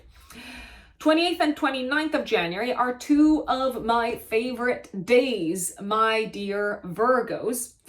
On the 28th of January, I mean, both of these days could actually be some really good days for a date, because we've got Mercury and Venus in your 5th house of romance, making a nice aspect to Uranus and Jupiter. So it could be, both of these days could be really good for a date. They could be really good days to go out and to attend maybe like a cultural event with a romantic partner. You seem to feel really good and to have a lot of fun on these days. If you are involved in any sort of like cultural social event, such as, I don't know, like a work-related conference, or maybe you're attending, I don't know, some sort of cultural activity together with colleagues, and you are having a blast. Like, these are some really good days, and you're having a lot of fun. You could also feel incredibly inspired from an artistic and creative perspective on both of these days. On the 28th, more on the mental side of things, and on the 29th, maybe in terms of like the aesthetic inspiration seems to be flowing. I'm going to put it out there. These are 2 days in which your worldview seems to be changing for the better somehow. You seem to be looking at the world, you seem to be looking at life from a broader perspective and finding ways in which to enjoy life more. I'm also liking the fact that there could be some sudden but pleasant surprises connected with traveling on the 28th and 29th, especially traveling for pleasure purposes. Now, I do realize that I didn't mention Venus doing something very important this month, Virgos. 23rd of January until the 16th of February, Venus goes into your 5th house of love, of romance, of creativity, of children. You might be spending some of your resources, your hard-earned cash, on fun, on your passions, on your hobbies, on what brings you joy throughout this period. You might also be spending some of your hard-earned cash on children in general, but you seem to be liking this, and also maybe on booking plane tickets, on maybe planning some sort of an itinerary that involves long distance traveling. Also, the 23rd of January until the 16th of February is a fabulous day. Well, I've mentioned some of the most important days, but it's a fabulous period. Forgive me because I've used the wrong word. It's a fabulous period for dating in general. And it does feel like a particularly romantic period, but also it feels like a romantic period in which something is stabilizing very, very nicely on the relationship front. For those of you who are single and who are interested in drawing someone into your lives, do go out on dates, do travel, do talk to people, do kind of like schedule in time to allocate to your romantic life, because it's probably going to pay off, my lovely Virgos. And that is January for you. My dear Libras, Libra suns and Libra risings, what does the first month of 2024 have in store for you? Well, let's start with the very, very beginning.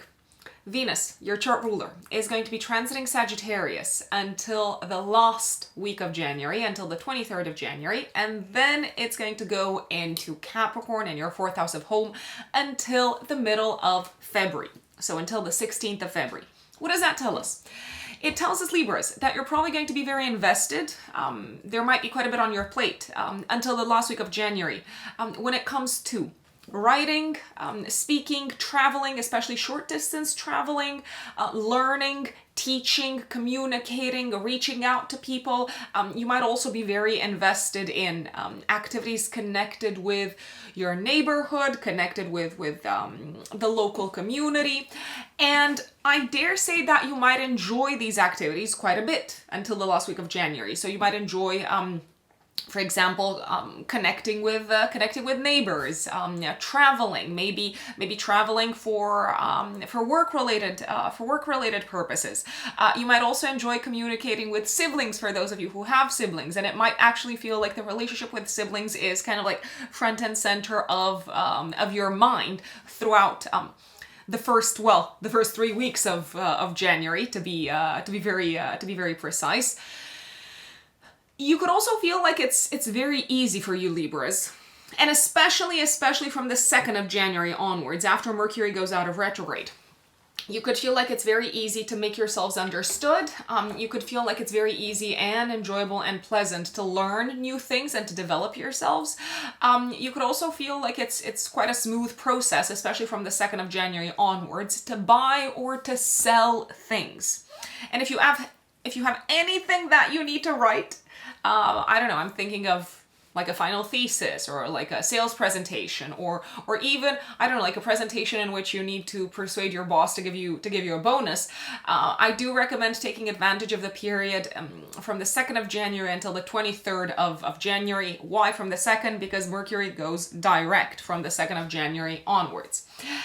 From the 23rd of January until the 16th of February, it might feel like you are very invested in matters connected with home life, family life, private life, your living situation, your real estate. You could actually feel like spending a lot of time at home with the family, throughout this period. I dare say that relationships with family members are likely to go very well and to feel very smooth. And if there have been any sort of like challenges on this front, Libras, I would say that the Venus transit through your 4th house is probably going to help you make peace, create harmony at home, and just enjoy family life and the connection with family members in general. It's also a really good time, for example, to purchase beautiful objects such as nice furniture, I don't know, like a new rug or something, to purchase nice objects for the home when Venus is transiting your 4th house of home. I would not be surprised also if you decided to host people in your home from the last week of January until the middle of February. And overall, I dare say that this entire period is looking great, and this is a good idea to do with Venus on your side.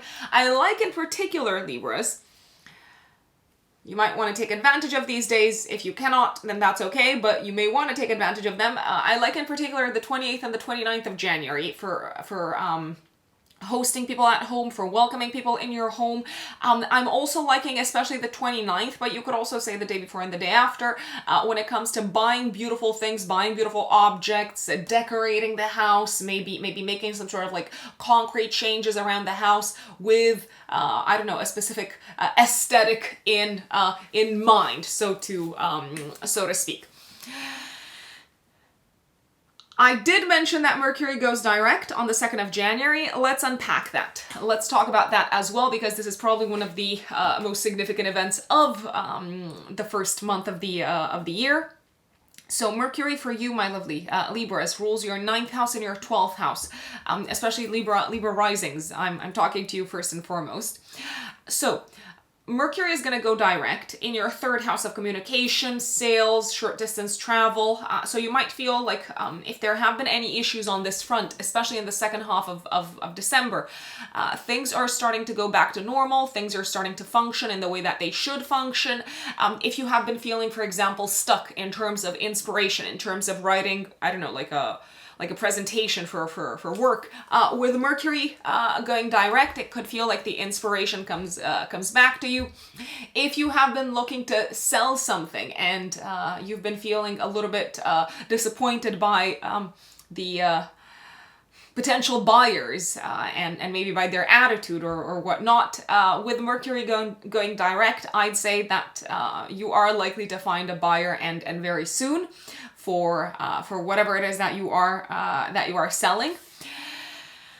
I'd also say that if you have experienced any sort of challenges or if there has been any sort of miscommunication with siblings or any sort of challenges in communication when it comes to travel-related matters or educational matters, both academic education but also kind of like more course-based education, you're going to be really happy when Mercury goes direct, because once again, it might feel like things are starting to happen and to get solved, and you are starting to understand the people who you need to be in touch with, and they're starting to understand you, and it might just feel like the whole communicational process is going to be a lot easier and a lot smoother from the 2nd of January onwards.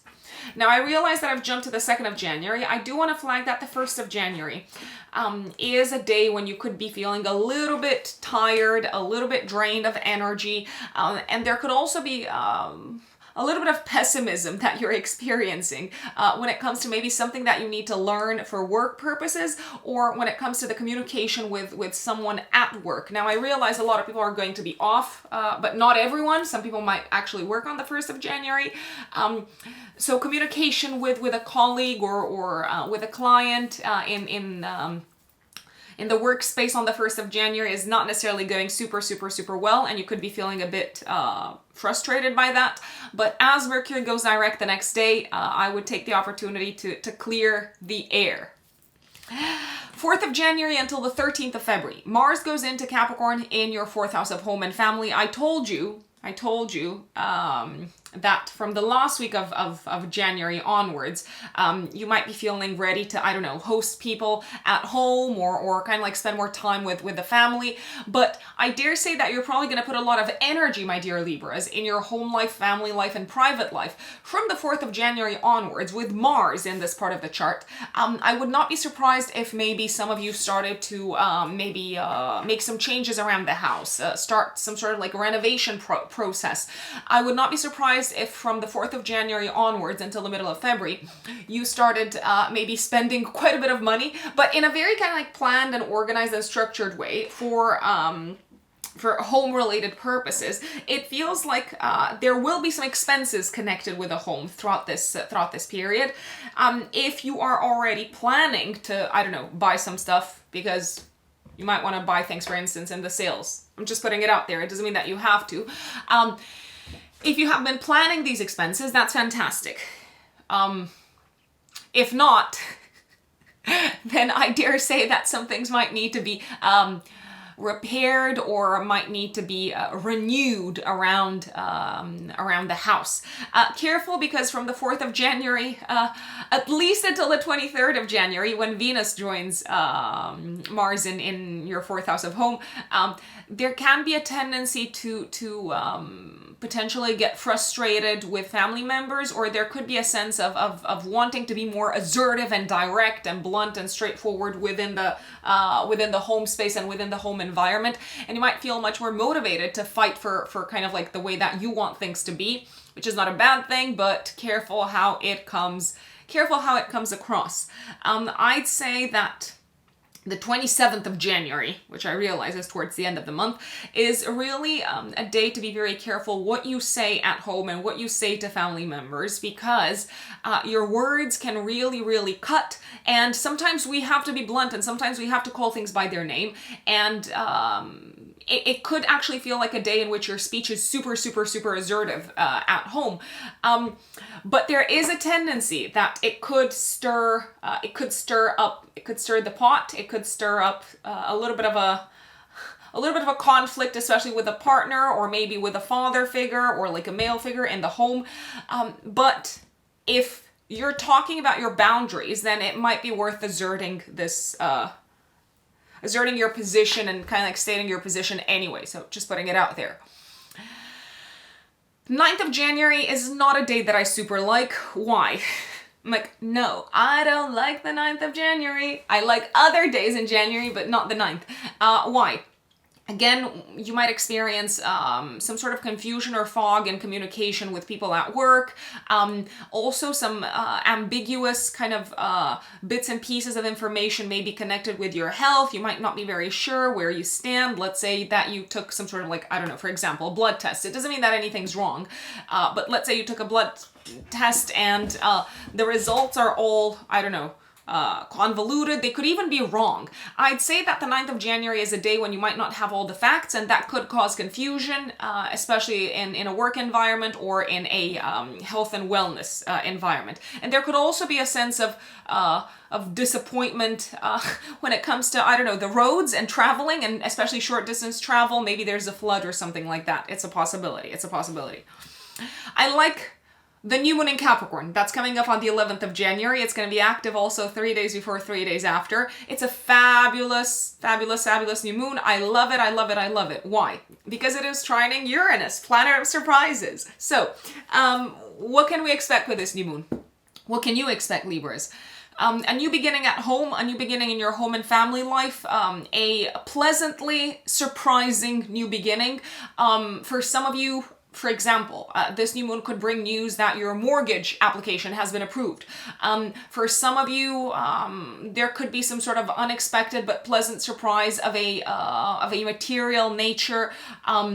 For example, I'm just putting it out there. Let's say that either you or a partner is getting a new job, and this job will require a relocation, and you seem to be ecstatic about it, and you seem to be really looking forward to making this change. It also feels like you're going to be better off, maybe by making this change, possibly because maybe you're moving into a more beautiful space, a bigger space, a space that is much more aligned with your changing needs. You could also start the process of working on a long-term transformation concerning your home life, real estate sector, and family life. For example, some of you could start working on the application for a mortgage. Some of you could start looking for a new home. Some of you could start renovating the home. In any case, it feels like the fresh energy, the novelty is really invigorating, and it seems to be giving you a lot of faith and optimism and positivity when it comes to the future. I'm loving it. I am absolutely loving this new moon. Some of you could hear some surprising news from a family member. Maybe a surprise expansion of the family is there. There is a possibility. 19th of January is also a date that I really like. Mercury will be trining Jupiter in your 8th house. Let's see. So Mercury is the ruler of your 9th house and of your 12th house. I mean, I feel like some of you could be traveling to see family members, or there could also be some positive news connected with a parent or a family member in general, of them having overcome some sort of health related crisis. That is also very, very possible. It also feels like in conjunction with a family member on the 19th, you could be talking quite a bit about money and finances and shared assets and shared resources, and I feel like you're reaching a really good place. Like, you're making a plan, you're maybe planning to save money, to build something of a material nature together with someone else. It looks like you're on the same page. It looks like your mind is kind of like at ease and at peace after you've spoken to this person. So I'm really, really liking it. 20th of January, the sun goes into Aquarius, and on the 20th of January and the 21st, the sun will conjunct Pluto. Pluto enters Aquarius on the 20th, 21st of January, depending on where you are in the world. The sun is going to put the spotlight on some of the massive transformations that are going to start occurring for you, my dear Libras, in your 5th house. What's going on? Well, over the next 2 decades, you might experience a complete death and rebirth in your life, especially when it comes to the sector of children, romantic love, passions, hobbies, and creative self-expression.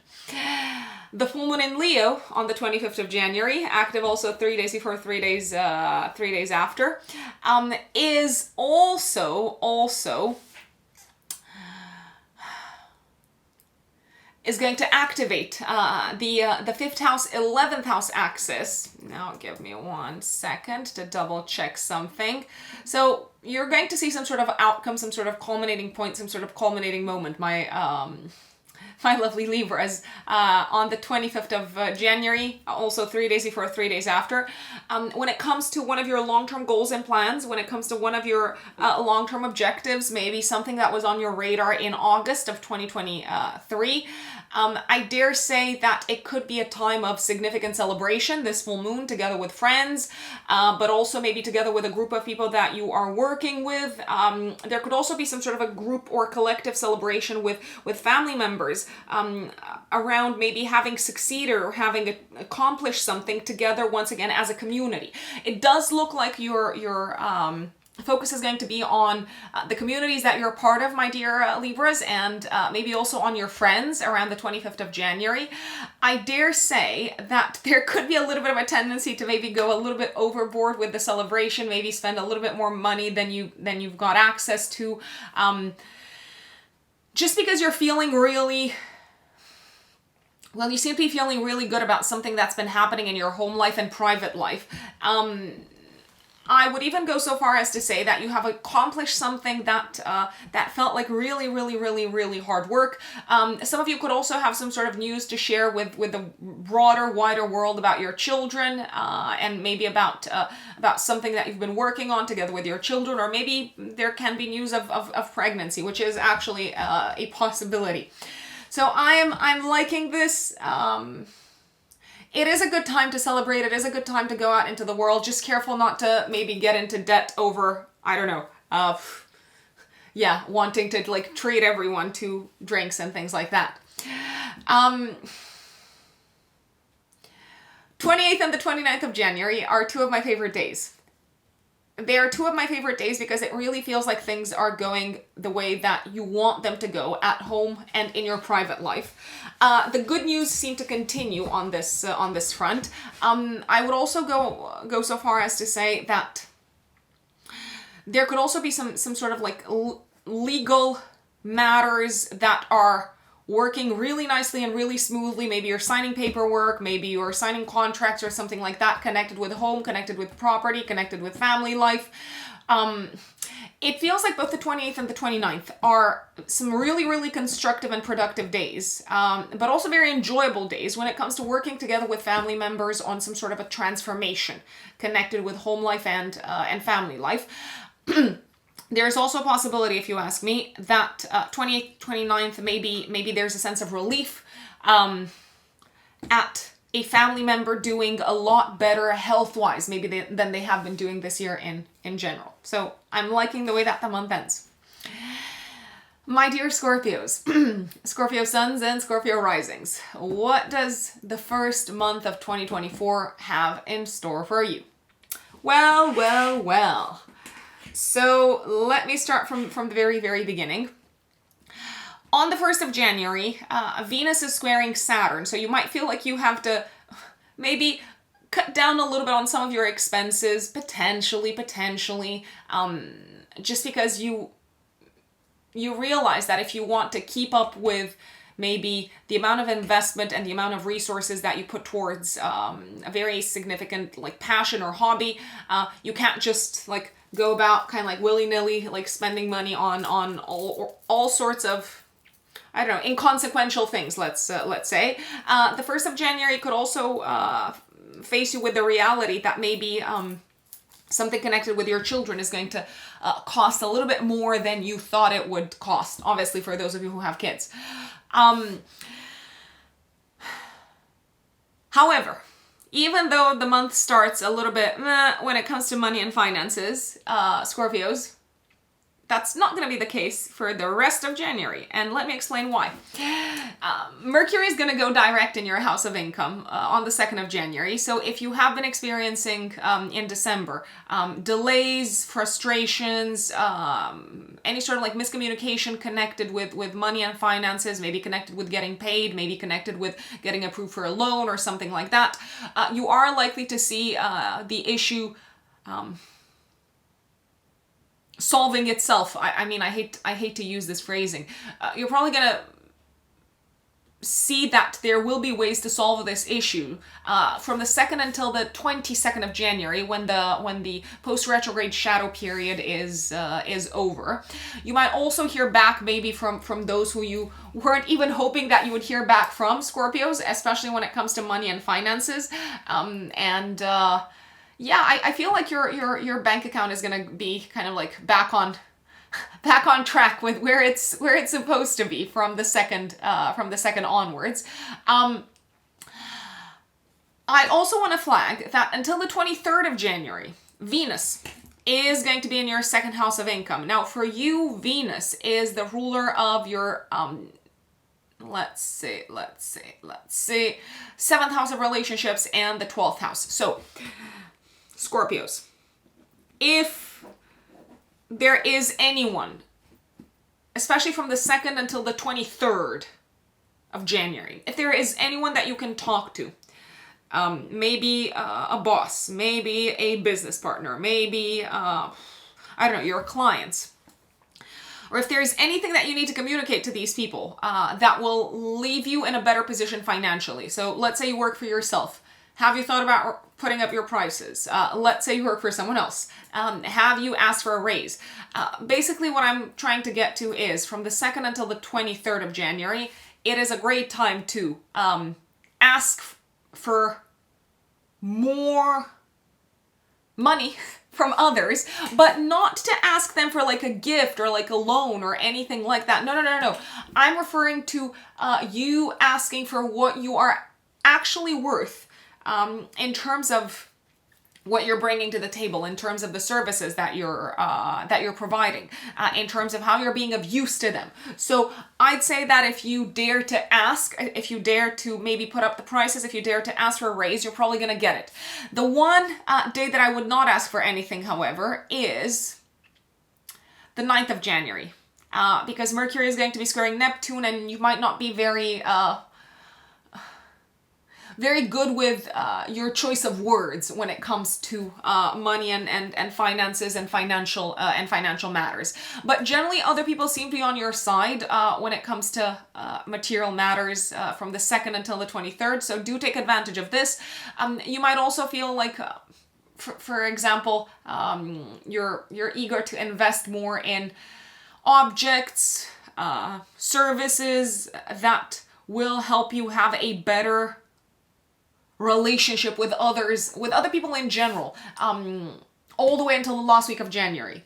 Now, 23rd of January, Venus goes into Capricorn in your 3rd house until the middle of February, until the 16th of February. This is going to make communications, short distance traveling, interaction with neighbors, with the local community, interaction with siblings. This transit is going to make all of these really smooth and pleasant and enjoyable and very likely harmonious, because Venus is the planet of harmony. I'd also say that if you are looking to speak to anyone, to present anything to anyone, to convince anyone about something in particular that is important to you, you are likely to be very charming and diplomatic and gracious with your words, Scorpios, from the last week of January until the 16th of February. So definitely worth taking advantage of this. And if you do have any sort of like short distance trips that you need to make, I would once again take advantage of this entire period. I do like in particular the 28th and the 29th of January for short distance traveling, interactions with the local community, buying, selling, anything that has to do with transportation. For instance, if you're looking to buy a new car, I'm liking the 28th, I'm liking the 29th. If you're looking to have your car fixed, same, I'm liking the 28th and 29th. If you are looking to, I don't know, make a presentation, get involved in a pitch of some sorts, I absolutely love the 28th and the 29th, Scorpios. So do take advantage of both of these days. That's just something that I would do if I were in your shoes. Let's see. What else? 4th of January until the 13th of February, Mars, your chart ruler, goes into your 3rd house.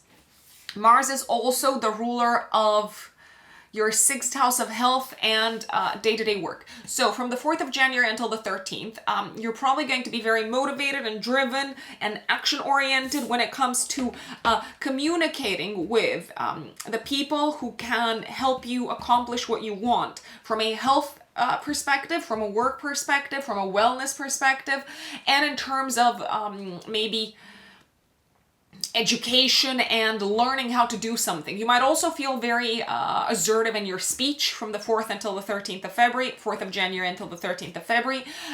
You could be a little bit impatient to get things done, I want to say, especially things that involve communicating with others, writing, speaking, and that's okay. That's okay. Mars actually likes to be in Capricorn, so you could be both motivated to do things fast, but at the same time aware of the value of planning and organizing and structuring things properly.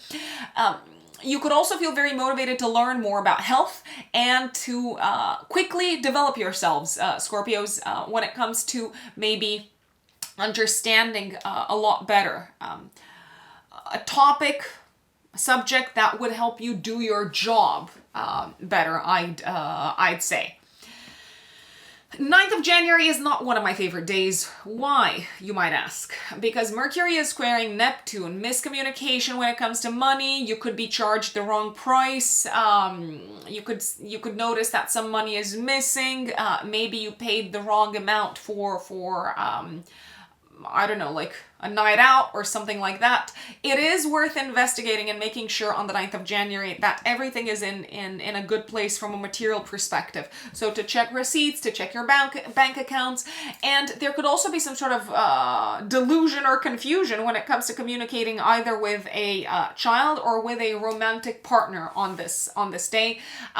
Don't take things at face value on this day. And I know I'm talking to Scorpio, and you are very good at not taking things at face value. But here I am repeating myself just in case. Now, what I really, really like this month, I mean, there's quite a few days that I like. I really like a lot the new moon in Capricorn on the 11th of January. I like the 19th of January tremendously. I like the 28th, the 29th of January. These are some of my favorite days. But what is going on the 11th of January? New moon in Capricorn, active 3 days before, 3 days after. A new moon in your third house. Some of you could be starting some sort of like new learning process, especially learning more seriously something that you're passionate about. Some of you could be starting to work on maybe a creative project that involves communication or writing or speaking. And there seems to be an element of collaboration with others. Some of you could start communicating with someone who will prove to be very important, maybe unexpectedly so. Either in your personal life as a partner or as a business partner, I dare say.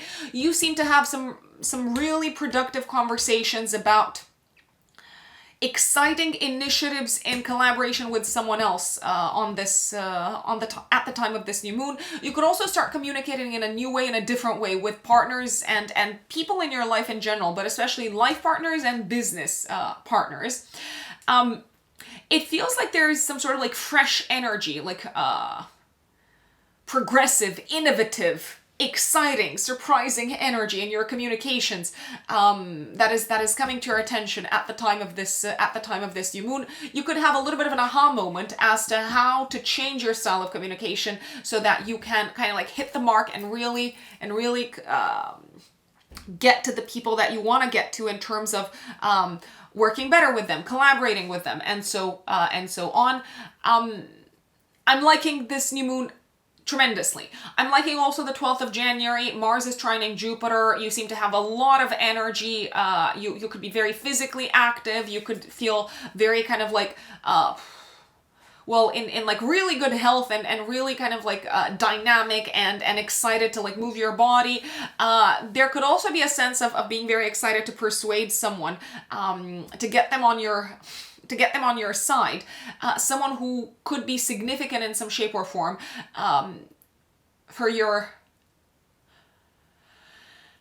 you achieving your material goals, someone that could have a positive impact on your financial situation. So maybe you're excited to just kind of like seal the deal with an important client. Maybe you're excited to have like a very direct and honest and blunt conversation that is probably going to go super well, by the way, with a business partner. Maybe you're going to kind of like take the lead and reach out to someone and say, okay, let's work together. And it seems to pay off. You seem to win off of it. Financially, I repeat. I'm also liking the 19th of January. It feels like you're very coherent on this day. Mercury trines Jupiter. It also feels like you're learning a lot from someone else, and it looks like you're both kind of like broadening each other's horizons. A day of like practical ideas being put to good use. What I don't like on this day is some sort of like maybe once again a little bit of confusion on the romantic front. Don't be afraid to call things by their name and to really pinpoint very factually what it is that you're confused about, if you are confused about anything on the romantic front, because you're probably going to get peace of mind and there will be clarity that you're receiving from the other person. 20th of January, 20th, 21st, the Sun will conjunct Pluto. Pluto in Aquarius. Aquarius season starts and Pluto in Aquarius season starts again. Pluto is going to be in Aquarius until the middle of July, until the 18th of July. The Sun coming together with Pluto on the 20th and 21st of January, Scorpios, is putting the spotlight on some of the radical, drastic, massive changes that are coming up in your home life, family life, living situation sector over the next 2 decades. And the full moon that is coming up in Leo on the 25th of January is putting the spotlight also on some of these things, as well as on your career. So 25th of January, 3 days before, 3 days after, it feels like you are accomplishing something big from a professional perspective. It does feel like a culminating point from a professional perspective. Maybe you are wrapping something up that is very important. Maybe you're presenting something to the world. Some of you could be leaving behind an existing position career-wise, maybe to focus on building something with your partner, maybe to focus more on your passions or your hobbies. It really feels like you are in the spotlight and in the limelight. However, this could also be a time when some of you receive a promotion or like a really high up position that will give you the opportunity to be more creative in your career, I'd say.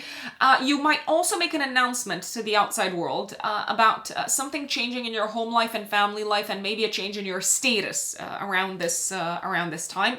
Your reputation seems to be front and center at the time of this full moon, my dear Scorpios, but not in a bad way, not in a bad sense. There could also be a sense of things changing for you and your partner as a result of maybe some sort of an expansion for you from a professional perspective. Careful what you say on the 27th of January, because your words are really kind of like, they're very sharp arrows on the 27th of January. Now, sometimes words have to be very sharp arrows, but not all the time. So basically, careful what words you use, because they can really, really, really sting. And we know we're talking to Scorpio, and Scorpio stings at times when they speak.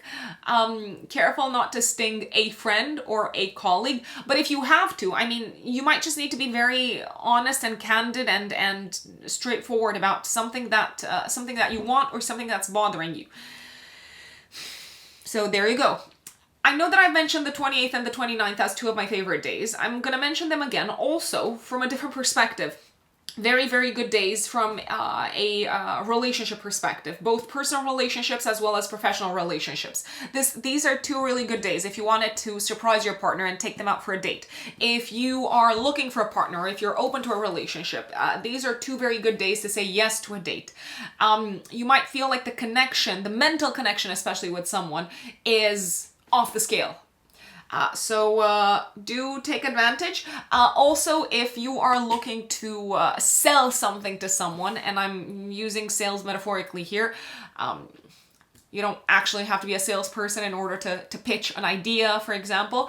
So if you're looking to sell anything to anyone, the 28th and the 29th are fabulous, like fabulous days to do this.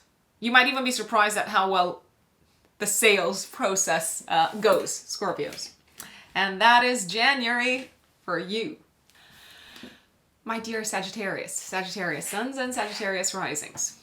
What is going on in January of 2024?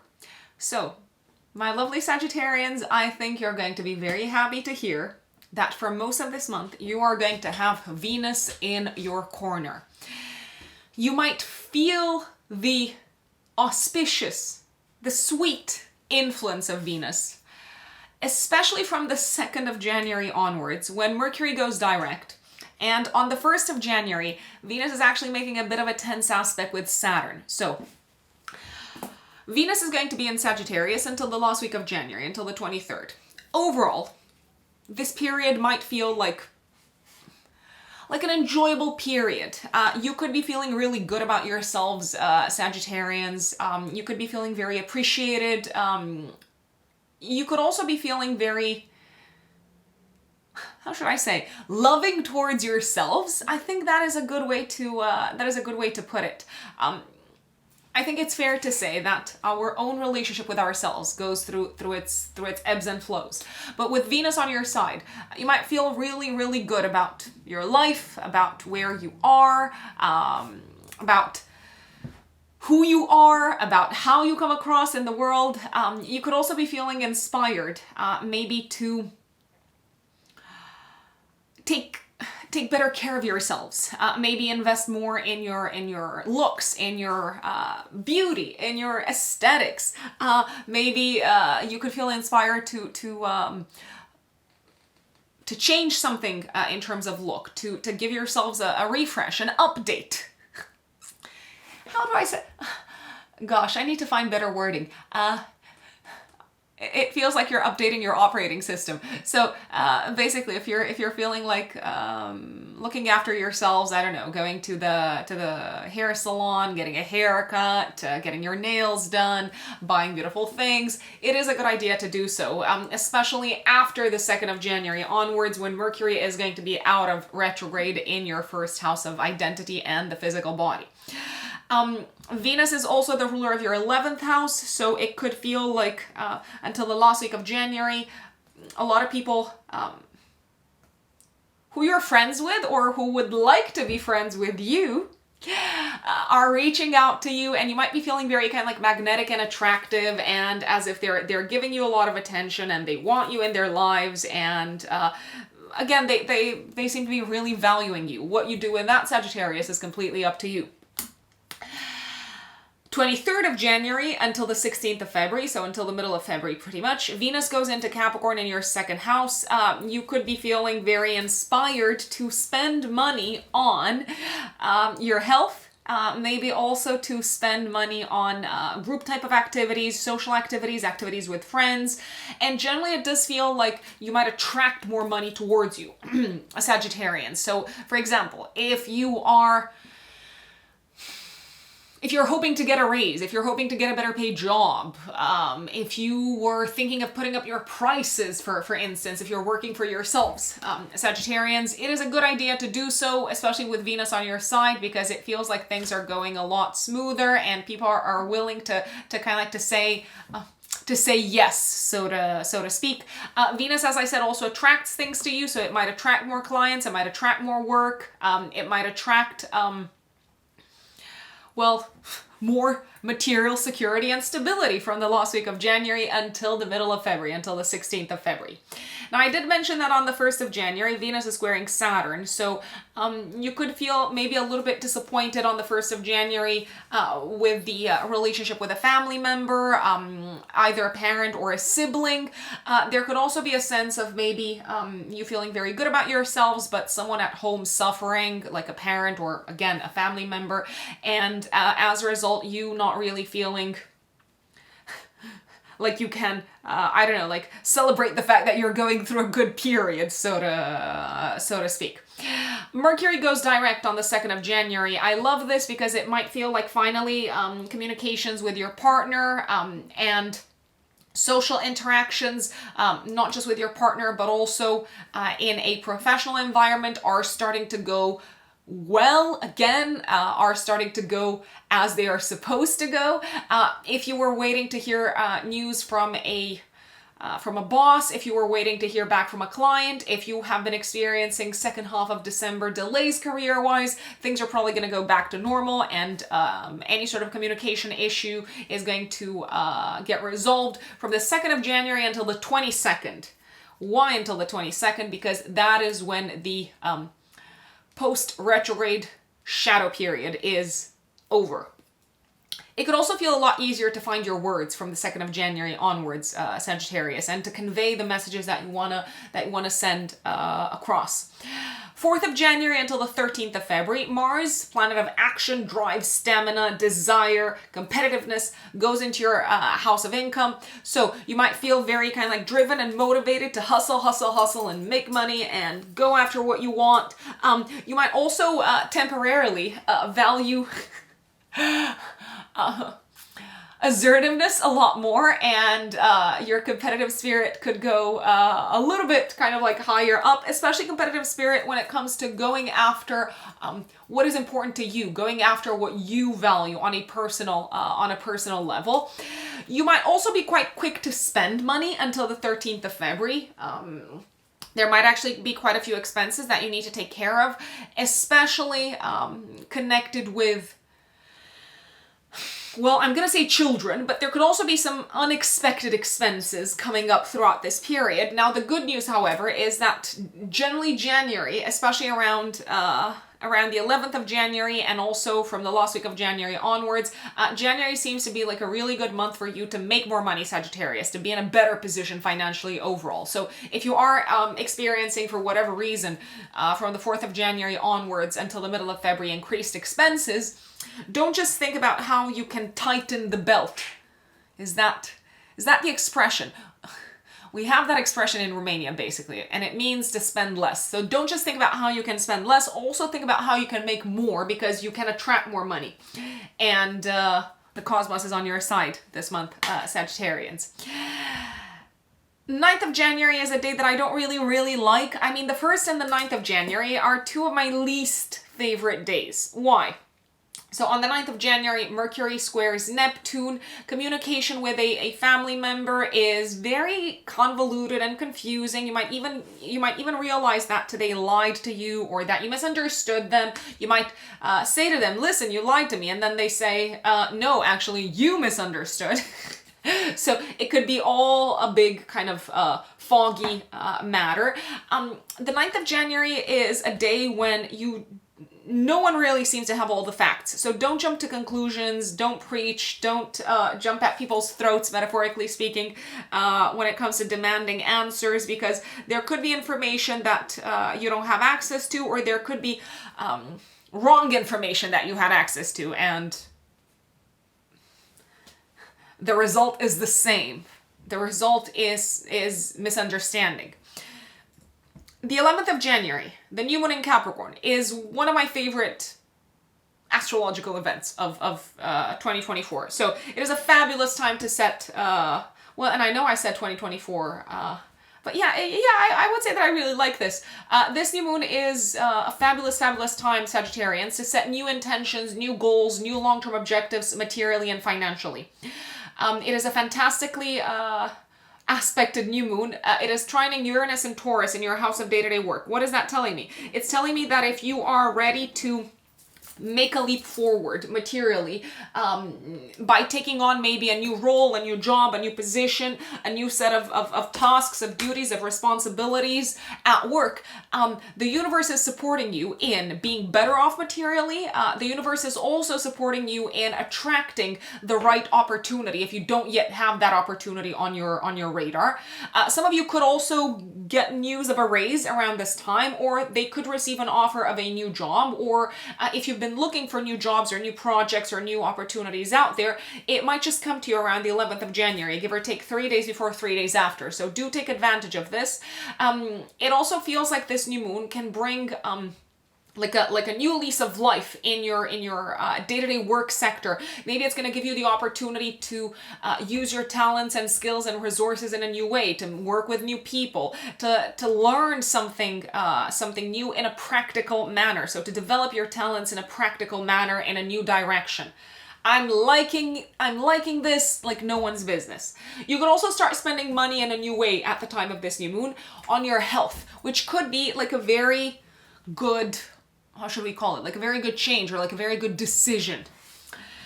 So if you've been thinking of doing that, why not? 12th of January, you seem to be acting really fast to take advantage of an expansive opportunity at work, to learn something at work, to maybe kind of reach out to the right people, to connect with the right people. It feels like you're a fabulous leader on the 12th of January, and it feels like you've got fantastic initiatives work-wise on the 12th of January as well. So if you are thinking of acting boldly and courageously around this time, I would go ahead and do it, especially in a professional environment, because it's probably going to turn out well. This is a day when fortune favors the brave. I know that they say that this is the case in general. Not for everyone though. I mean, I feel like it's a very, fortune favors the brave is a very Jupiter and Aries thing to say. For example, fortune would favor the cautious if you had Jupiter and Capricorn. But yeah, just putting it out there. 19th of January is another day that I really like. Very good, very productive, very constructive, very practical conversations are happening at work. You seem to be learning a lot. You seem to be putting your mind to use in a new way in a work environment. You seem to be developing your skills and your resources. You might be connecting with people from different cultures in a work environment and really, really liking it. However, at home on the 19th of January, this is not such a great day because, again, it feels like the relationship with someone, it could be a parent, for example. It's really not clear where you stand, and you could feel even a little bit disappointed by this person. 20th and 21st of January, two very important days when the Sun in Aquarius comes together with Pluto in Aquarius. Yes, you guessed it. The Pluto in Aquarius era begins again. Pluto's going to go into Aquarius until the 18th of July, from the 21st of January until the 18th of July. Then it slides a little bit back into Capricorn once again. But essentially, 20th and 21st of January, Sagittarians, the Sun-Pluto conjunction in Aquarius puts the spotlight on some of the long-term, and when I say long-term, I mean decades long, 2 decades long to be more precise. The Sun and Pluto put the spotlight on the massive transformations that are going to happen in your third house over the next 2 decades. So massive transformations concerning siblings, concerning your logical, rational mind, and how this is put to use in a practical, concrete way. There are probably going to be some, oh God, such huge changes in terms of how you think over the next 2 decades. I cannot even explain to you. But you'll see for yourselves. The full moon on the 25th of January is putting the spotlight on a similar theme. So the full moon in Leo on the 25th of January, active 3 days before, 3 days after, is activating your axis of travel, of education, of the concrete mind versus the abstract mind, of siblings and in-laws. So you're probably going to see some sort of concrete results, some sort of a completion connected with one of the following at the time of this full moon. Connected with a legal matter, potentially. It could be a legal matter connected with real estate or family members in general. You could also be finalizing a course of some sorts or finalizing an important chapter from an educational perspective. There could also be a spotlight that is being placed on traveling and on any sort of connections with foreign lands and foreign countries. For example, let's say, I don't know, a parent was waiting for their visa and finally they're getting it. This does seem to also be a time when you become aware of how much you need to grow and how much you need to evolve from an educational perspective and from a skills perspective at a mental level, so that you can do your job very, very well. I wanna say. Some of you could be traveling for work purposes or for health purposes around this time. I dare say that the family is very supportive in general. I'd also say that if you are traveling, it is probably with a view to achieve more stability and a sense of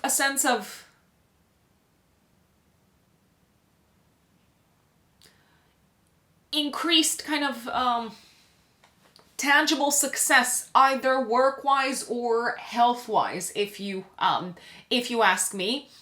I would also say that this full moon could bring some sort of big news to your attention, connected either with a sibling or with one of your in-laws, for those of you who have in-laws, maybe connected with their home and living situation. So maybe one of them is potentially moving, or you hear news from I don't know, like an in-law, like a sister-in-law, that she's having another baby or something along these lines. 27th of January, very careful what you spend your money on, because you could be really quick to spend money. And you could be really quick to pay someone. Maybe it's worth doing a little bit more due diligence into their services. So let's say you want to get a new, I don't know, for example, a new accountant. I know I always give this example. Let's say you want to get a new therapist. It's not like you're getting them. You want to start working with a new therapist. You know what I'm trying to say here, Sagittarius. You might be really quick to want to pay them, essentially. Not so fast. What are you rushing into? Take your time. And the 28th and the 29th of January are two of my favorite days. Fabulous days for work. So, great ideas, work-wise, innovative ideas, ideas that take into account the big picture, ideas that seem to really put you in a very, very, very good position in terms of being appreciated and valued, and in terms of coming across as like competent and also innovative, but also as a good team player. The 29th in particular can also be a really good day to work on your relationship with someone, especially in the work environment. And I'd also say that if you feel inspired to reach out and connect with someone who can be useful work-wise, my recommendation would be to go ahead and do it, because it is probably going to pay off and it is probably going to turn out well. So take advantage of this. Also two very good days in terms of health, in terms of good news connected with health. Any sort of like time, energy, and effort that you've been investing into your health seems to be really paying off, Sagittarius. End of January. My dear Capricorns. Oh, I just got a notification. That's why I'm doing this head tilt. My lovely Capricorns, Capricorn suns and Capricorn risings. What does January have in store for you? Well, January is a very interesting month, because on the one hand, and when I say interesting, I want to be clear, I really mean interesting, because some people say, oh, Rux, you only say interesting when it's bad. I'm like, no, I really mean interesting.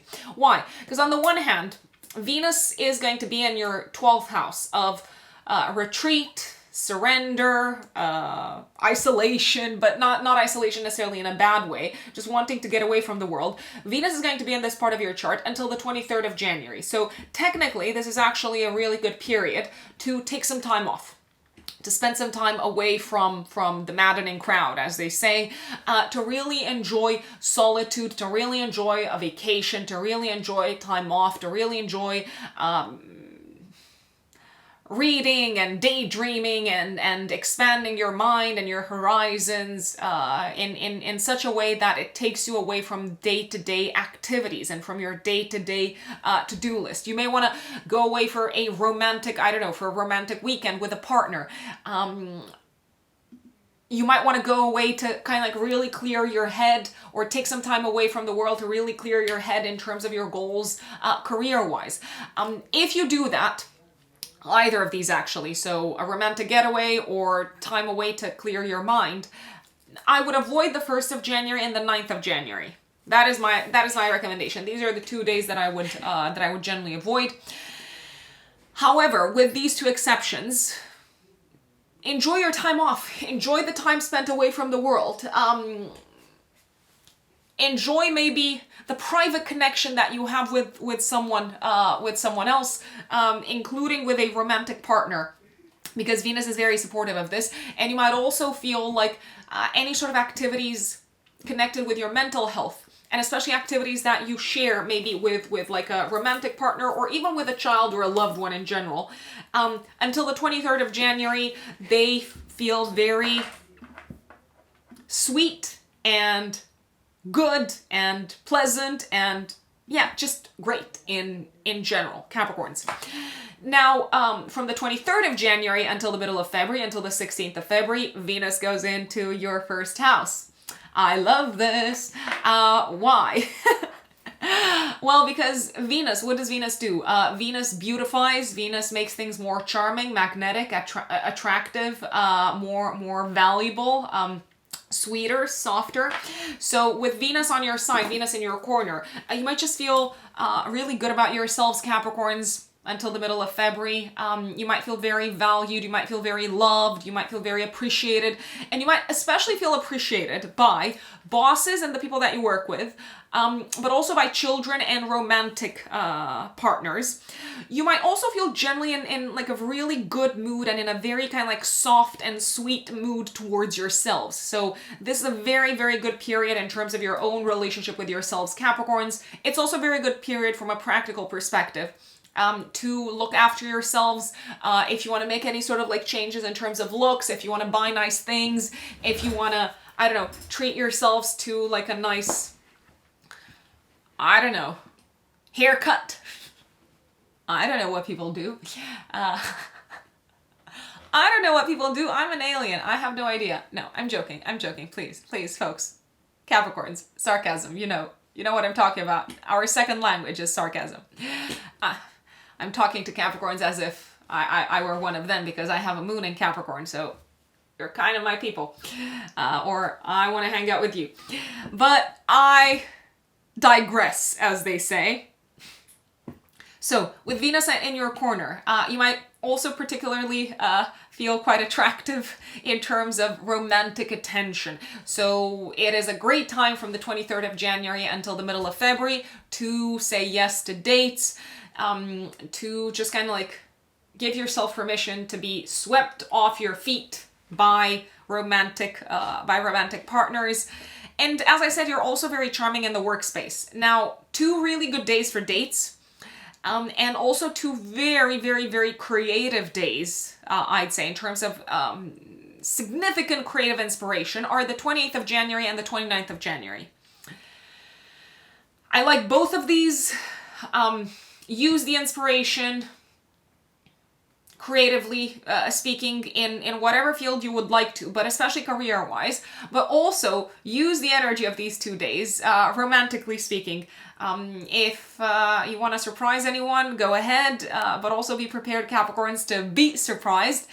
These are also 2 very good days in terms of your relationship with children. Communication with children seems to go very well. You seem to find maybe a new way to connect with them, a new way to send through your message to them. Of course, if you have kids, there could also be a sense of the relationship with children becoming sweeter and kind of like entering a new stage, a stage of mutual understanding, of wisdom, of kind of like mutual generosity, so to speak. So I am liking this a lot.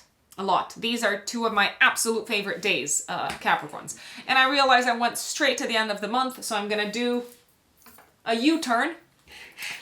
Please forgive me for doing this. I am filming this in Mercury retrograde, so I am feeling particularly cheeky about the way that I present the astrological events. 1st of January. I literally went back to the very beginning. 1st of January, Venus is squaring Saturn. There could be something that you need to do for someone. Maybe you need to, I don't know, write like a note or a letter, or maybe your sibling or your cousin or your neighbor needs concrete help, tangible help with something, and you feel kind of like obliged towards them. You feel like a sense of responsibility towards them, and this seems to interfere a little bit with your downtime, with you kind of like taking a little bit of time to rest. 2nd of January, Mercury goes direct.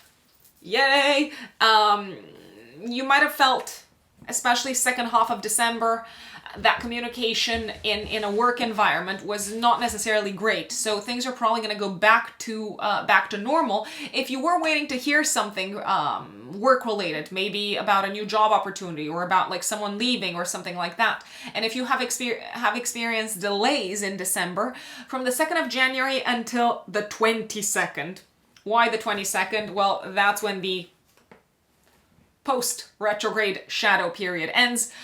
Things will probably go back to normal. So and like slowly but surely, any issues will get solved. If you've been having very naughty, I repeat, I need to find better words. If you've been having some really challenging, obnoxious, not necessarily self-destructive, self-sabotaging I don't want to be too dramatic because I'm talking about Mercury in Sagittarius. So if you've been having thoughts that you could classify as self-sabotaging thoughts, especially in the second half of December, you can breathe easily and rest assured that they will no longer bother or kind of like pester you. As Mercury goes direct, if you've been having all sorts of like weird kind of like questions and doubts, and if you've been feeling not so sure about where you stand from a spiritual standpoint, my dear Capricorns, in the second half of December, Mercury going direct might feel very, very good, because I feel like it will bring you that sense of clarity in terms of what you actually believe in terms of where you stand from maybe like a spiritual belief systems and philosophical perspective. If you have been experiencing any sort of like frustrations or delays or kind of like unforeseen issues with a legal matter or a travel matter or an in-law matter, Mercury going direct once again is probably going to help clear the air from the 2nd of January onwards. 4th of January until the 13th of February, Mars goes into Capricorn. Now, why did I say that this is an interesting month? Because on the one hand, until the 23rd of January, you could take some time off and you would probably really enjoy it with Venus in your 12th house. But Mars going into your 1st house is going to give you, oh my God, so much energy. And you're going to be feeling super active and hyped and pumped and really eager to go, go, go, go, go. And really kind of like ready for action and ready to assert yourselves and ready to take the lead. And I love this transit because Mars is exalted in Capricorn. The Capricorn energy structures, organizes, disciplines, and restricts in a necessary but very good way the energy of Mars, which sometimes can be a little bit impulsive and destructive and all over the place. What is this time good for? It's good for physical activity. Be physically active if you ask me, Capricorns. You're gonna have stamina. You're gonna have that sort of like fire in your veins. It's also a very good time to take action connected with home and family related matters. For example, if you've been postponing, I don't know, fixing the ceiling, fixing the roof, looking for a new home, go, go, go, because Mars is gonna give you the energy. If you have been eager to go after some of your goals that involve your connection with a community of people or a group of people, Mars once again is going to be super helpful and on your side. Take advantage of this transit. You might be a little bit more impatient, however, than usual with Mars on your side, and that is why I would recommend maybe spending some of this energy on literal physical movement. I'd say. 9th of January is not my favorite day in January. On the contrary, it is my least favorite day. One of my least favorite days. Why? Because Mercury is squaring Neptune. Unforeseen issues on the road, maybe cancellations, delays, floods, maybe an unforeseen issue with a car, something connected with liquids, something connected with, I don't know, like liquids bursting or something like that. In any case, not a great day for traveling using cars, trains, bikes, all of the aforementioned. If you do need to travel, I would have a backup plan, because it might just be something that is completely and utterly out of your control. It probably is. A lot of things connected with the transpersonal planets, Neptune, Uranus, Pluto, are many times outside of our control. Life happens, right? 11th of January is a new moon that I absolutely love. New moon in your 1st house of identity, new beginning for you on a personal level, my dear Capricorns, especially when it comes to learning something or communicating something or teaching something, or when it comes to transportation in some shape or form. So some of you could kick off a new personal chapter. maybe something that involves you putting a lot of energy into studying, into mastering a topic that you're very passionate about. It could also be a new beginning for you in the position of the teacher. Maybe you are going to start teaching others something, my dear Capricorns.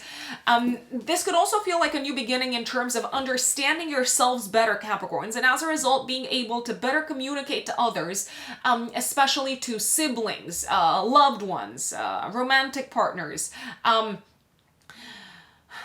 You might be a lot, basically, let me rephrase. As you're understanding yourselves a lot better, you might feel like you're in a much better position to communicate what is important to you to others.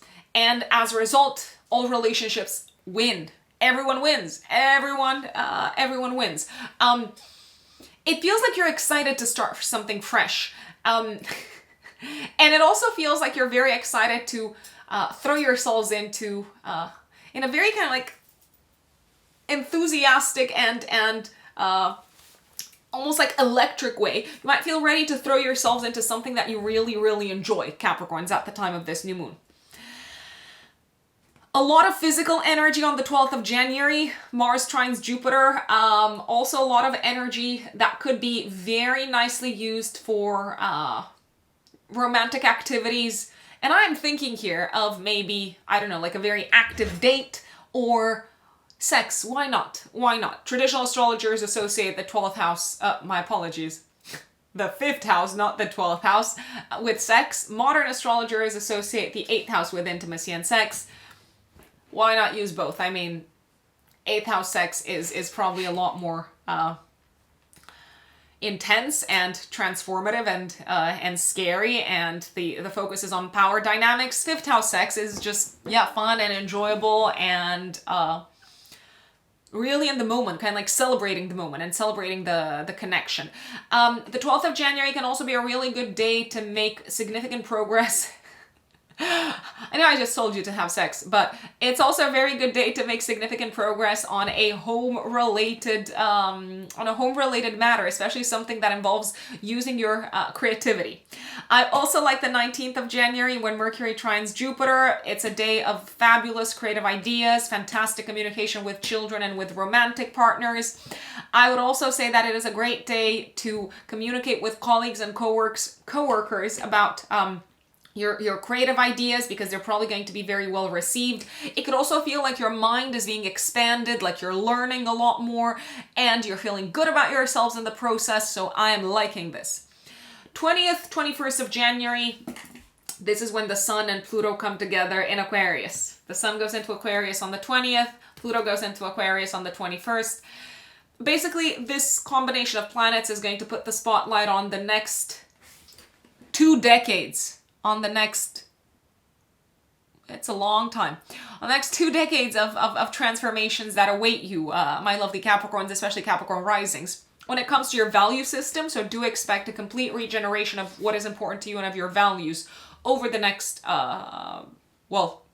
2 decades, and also on how you make your money and generally on the topic of income and budgeting and managing money, as well as on how you utilize your talents and resources. 25th of January, active 3 days before, 3 days after. The full moon in Leo activates your financial axis. I feel like here is where you could be both getting paid, but also maybe getting a bonus or hearing some sort of news connected with mortgages, loans, bonuses, investments, or a lump sum of money. Careful when it comes to investments, because some investment opportunities could look a little bit too good to be true, but also don't get greedy, because this new moon, this full moon is in a tense aspect to Jupiter, so wanting more might actually have you walk past a really good opportunity. But of course, you've got free will. Please use this information however you best see fit. You are completely responsible of how you utilize your money. It could be a really good time to clear some debt, so you could pay off some I don't know, like credit cards or things like that. It could also feel like a very significant time in terms of collaborating with someone on a material matter. Maybe You have to agree with a partner on how much money you're going to spend, I don't know, on your kids' extracurricular activities, for example. You could also maybe gift something to a partner that costs quite a bit. So there are quite a few possibilities. I wanna say. In any case, it's a feel-good full moon financially, so you could be getting paid but also paying off some stuff. My recommendation is, after this full moon goes away, to really start thinking about how you can achieve more material stability in the future, and how you can also bring someone else in. For example, if you're in a relationship, how you can make sure that your partner is aligned so that you achieve mutually kind of auspicious material success together. 27th of January, Mercury conjuncts Mars. You could be very outspoken. Very outspoken on this day, my dear Capricorns. A lot more than you normally would. Sometimes that is necessary. You might feel like you just have to cut through the BS, especially in a work environment, but also careful not to jump to conclusions and to kind of like attack someone with your words unless it is warranted. If it's I mean, I know some people are going to roll their eyes and say attack is never warranted. It depends how you do it, but attacking isn't just kind of like throwing a punch. You can be you can win in various different ways, and it does not have to be in an aggressive or pushy way, but in a way that really reinforces where you stand, in a way that the other person becomes aware of your power and of your boundaries as well. And like I said, the month ends beautifully. 28th, 29th, I love both of these days for various reasons, romantic, creative-wise. Yeah, beautiful end to an exciting month, Capricorns, if you ask me. My dear Aquarius suns and Aquarius risings. What does the first month of 2024 look like for you? Well, Aquarians, I think you're gonna like the fact that this month there's a lot of action happening in your 11th house, of friendships, of goals, of communities, of the groups of people that you're a part of. This is actually an area that you might really enjoy in January, especially from the 2nd of January onwards, when Mercury goes direct in this part of your chart. So if you have been experiencing any sort of miscommunications, delays, things not necessarily going exactly the way that they should go in this particular sector or in these particular life sectors. So let's say if communication with friends has been a little bit so-so, if maybe your mind hasn't been fully clear on how to go about achieving your long-term goals. If you've been having maybe a little bit of doubt, potentially. If you have been experiencing maybe some challenges, maybe even of a financial nature, when it comes to achieving your long-term goals. You're going to be very happy to hear that Mercury going direct on the 2nd of January is probably going to result in, or is going to correlate, I think that's the better word. It's probably going to correlate to things going back to normal, to communication with communities, with friends, with groups of people, going the way that it's supposed to go. Any sort of issues around finances that were impacting your long-term goals and plans are probably going to get cleared out. You might see the resolution of some of these issues, especially if you've been dealing with delays, Aquarius. Delays connected with friends, goals, money. If you've been experiencing any sort of issues on this front, you are probably going to see that they get resolved sometime between the 2nd until the 22nd of January. Why the 22nd of January? Because that is when the post-retrograde shadow period ends. You might have enjoyed actually a little bit of the Mercury retrograde, to be honest, in your 11th house, maybe because you caught up in December with old friends and whatnot, but I repeat, it's probably going to feel much better after Mercury goes direct.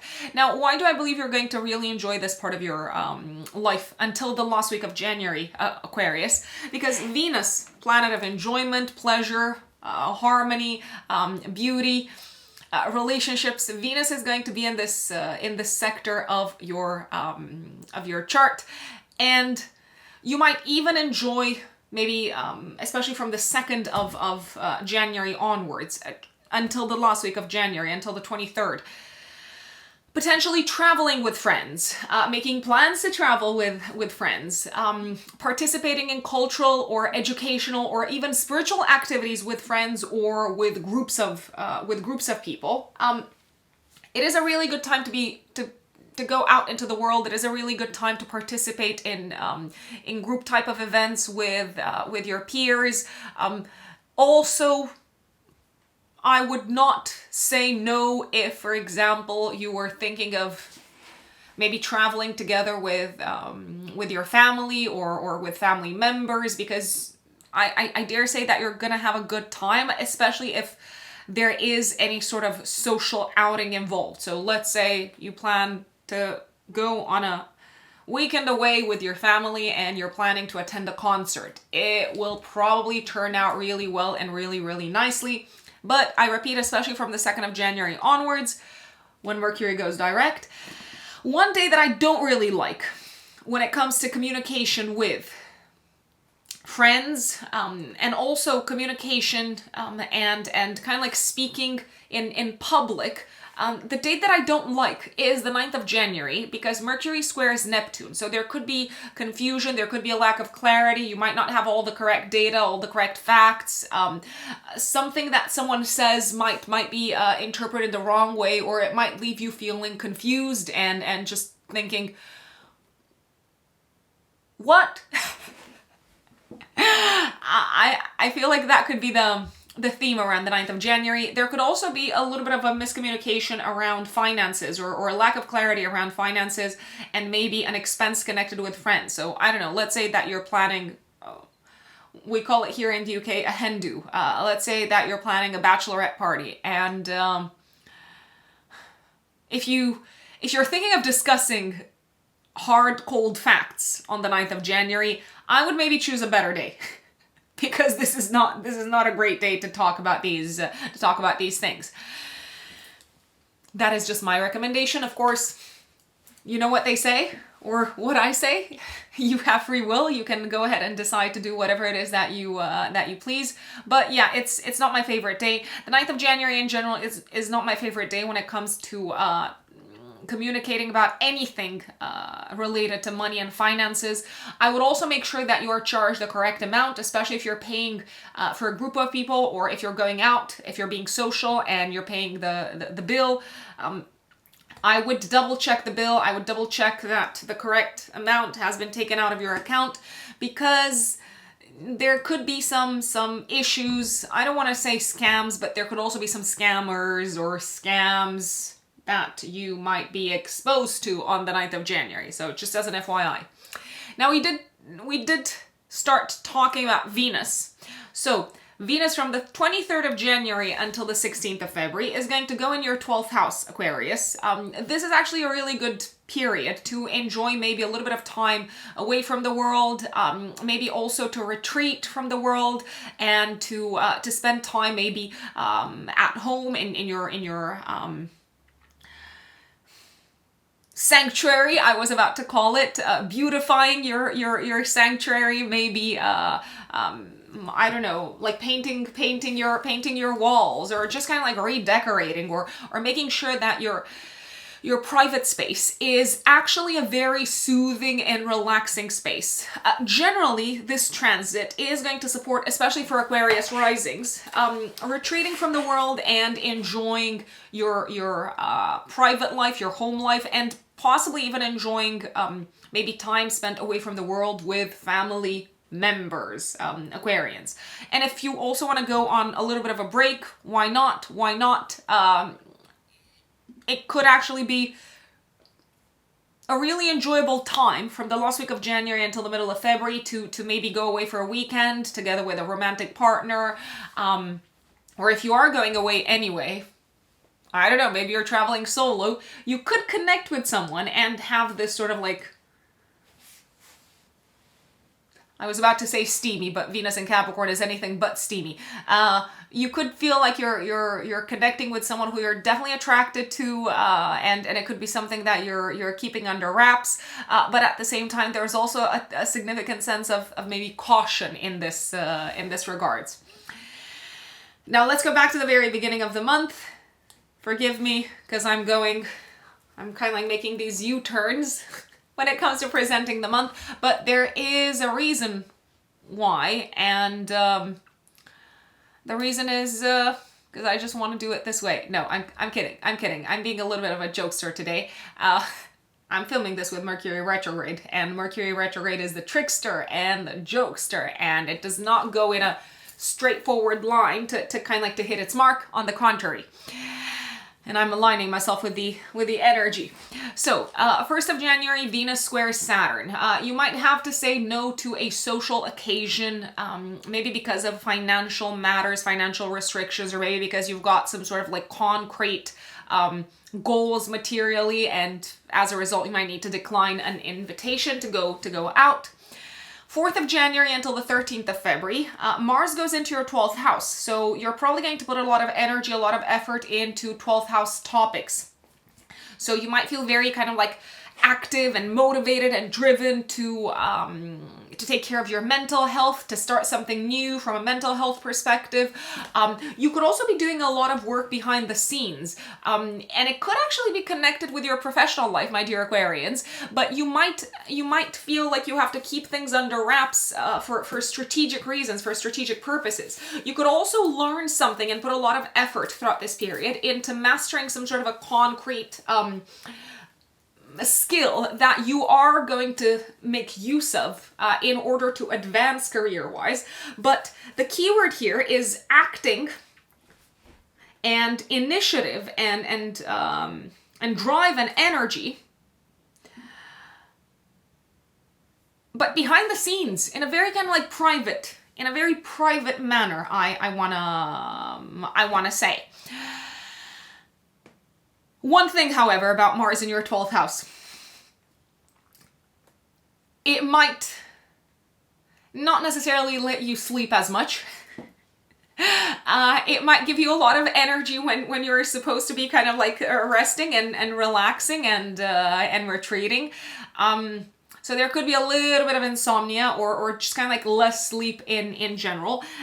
If you're sleeping less, you could also feel inspired to maybe read more about something and kind of like do research on a topic throughout this period that is very much concerned with your career, and it could actually help you in your career moving forward. So I do believe there's a way to kind of like turn this around. One thing, however, Mars in the 12th house can also point towards actions going on behind the scenes connected with your career. You might not necessarily be made aware of them because they are happening behind the scenes. You could hear a glimpse, or you could hear some news about something that's been going on behind the scenes that is likely to impact your career around the 27th of January, potentially. There is a very high chance when Mercury is going to conjunct Mars in the 12th house. So if, let's say, a boss has been planning, I don't know, like a big department reshuffle behind the scenes, there could be news that reaches you around the 27th of January, maybe also the day before and the day after. 11th of January. Okay, this is one of my favorite astrological events of the first month of 2024. There's going to be a new moon in your 12th house, trining Uranus. And Saturn, the ruler of the new moon, is very nicely aspected to Mars and to Jupiter. So I feel like this new moon is probably going to bring some sort of new beginning for you Aquarians behind the scenes.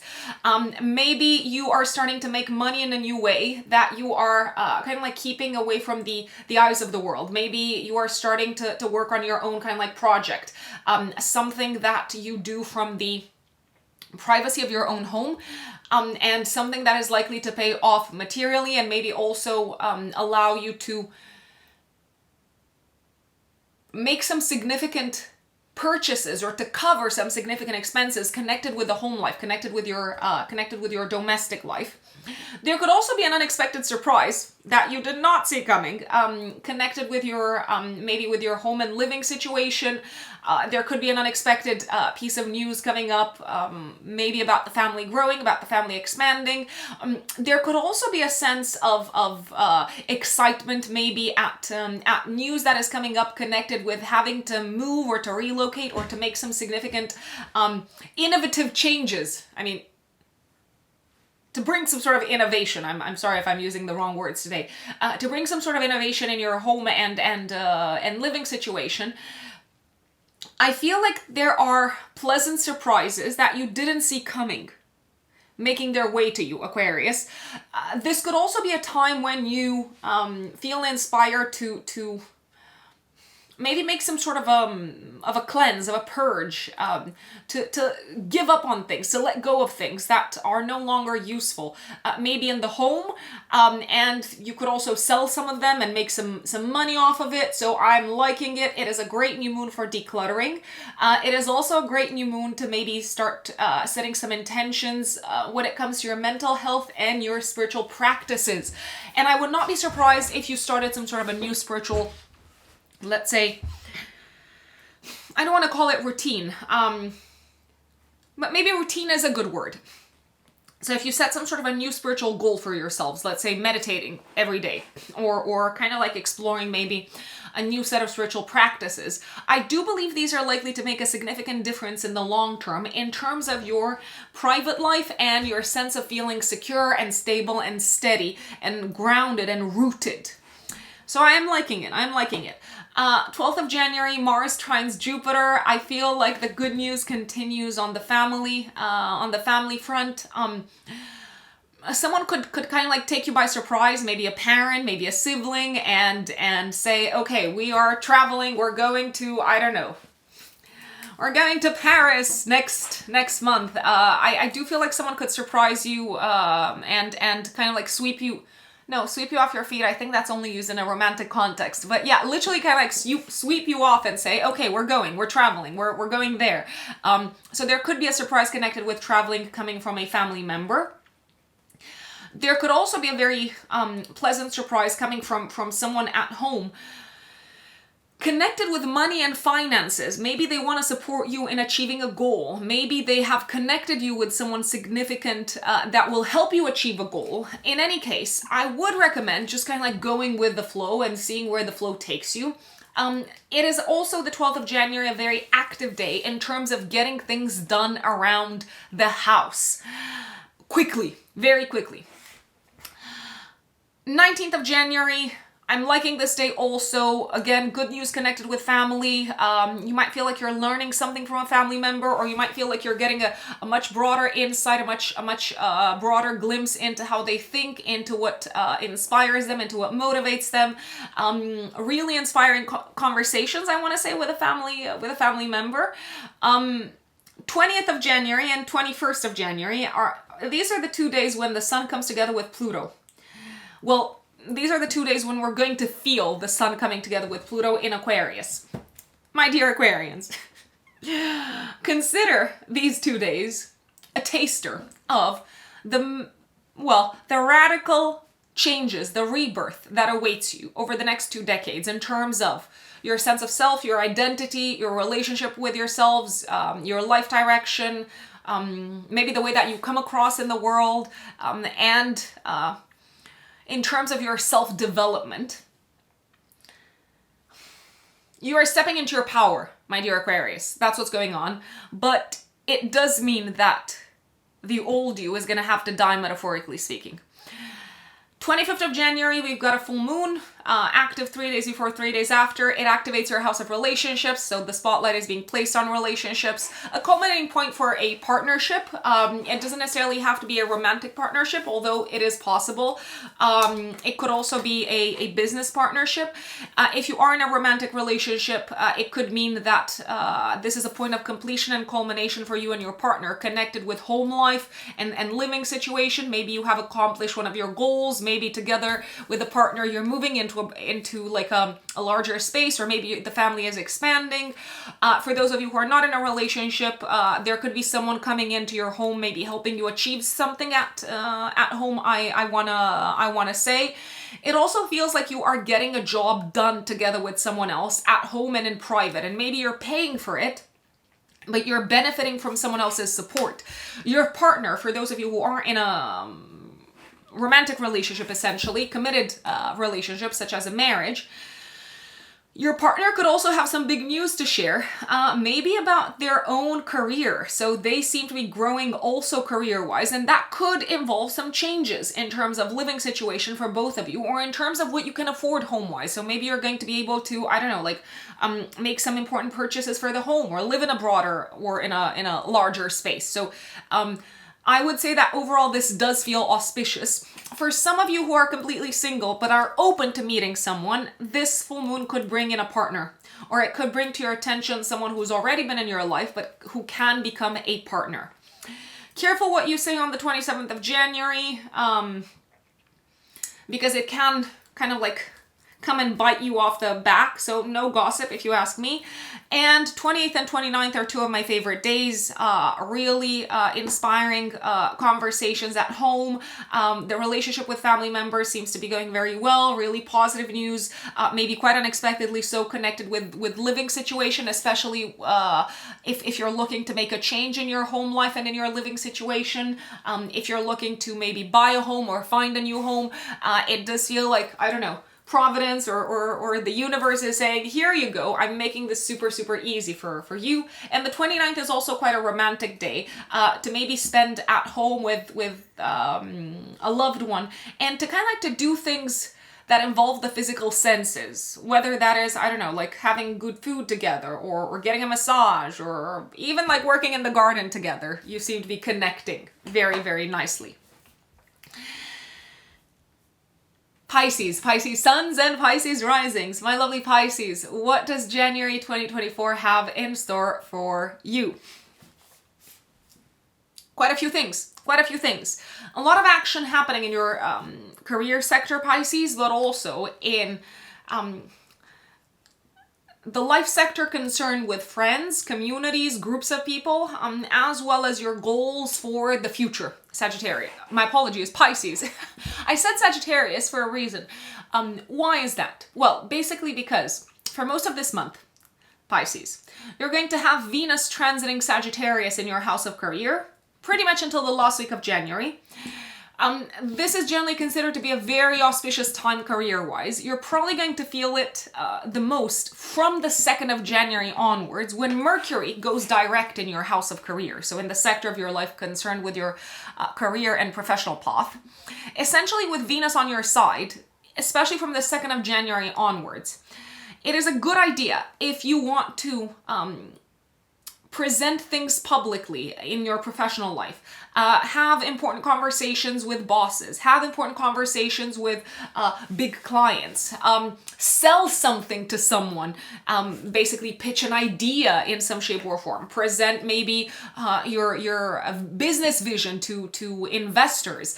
Essentially, I'm liking very much the entire period from the 2nd of January until the 23rd, with the exception of the 9th of January when there could be some misunderstandings in terms of communication, or you might have incorrect data, or the person who you're talking to doesn't really get what you're trying to say. The 9th of January is actually a day of miscommunication at work, of misunderstandings, of confusion at work in terms of communication, maybe also of confusion in communication in terms of your connection with a parent, I wanna say.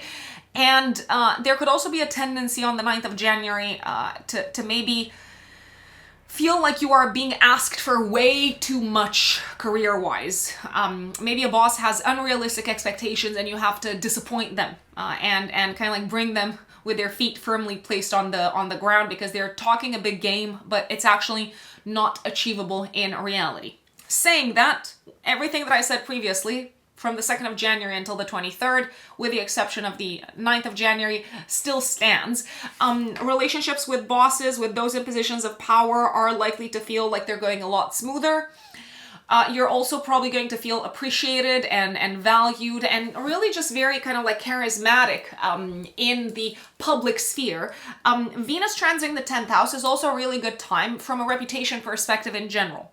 So if you are looking, for example, to overhaul your website, just to give an example, it's a great time to do this with Venus transiting your 10th house. If you are looking to, I don't know, maybe, I'm just going to give an example, make a donation. Even if you're not doing it for the sake of status and reputation, if you, for example, share that you've done that, it could feel like the outside world appreciates you tremendously. And also because in traditional astrology, not in modern astrology, the 10th house is connected with the mother as well as the moon. If there have been any sort of like issues, miscommunication, misunderstandings with the mother, or in regards to something connected with your mom, it is probably going to get solved from the 2nd of January until the 23rd, if you ask me. So hang on in there, hang on in there. I'm not necessarily a big fan of 2 days this month, of the 1st of January and of the 9th of January. I've mentioned why I'm not a big fan of the 9th of January, Pisces. Why don't I like the 1st of January? Just because it feels like you might be a little bit tired and drained by a relationship.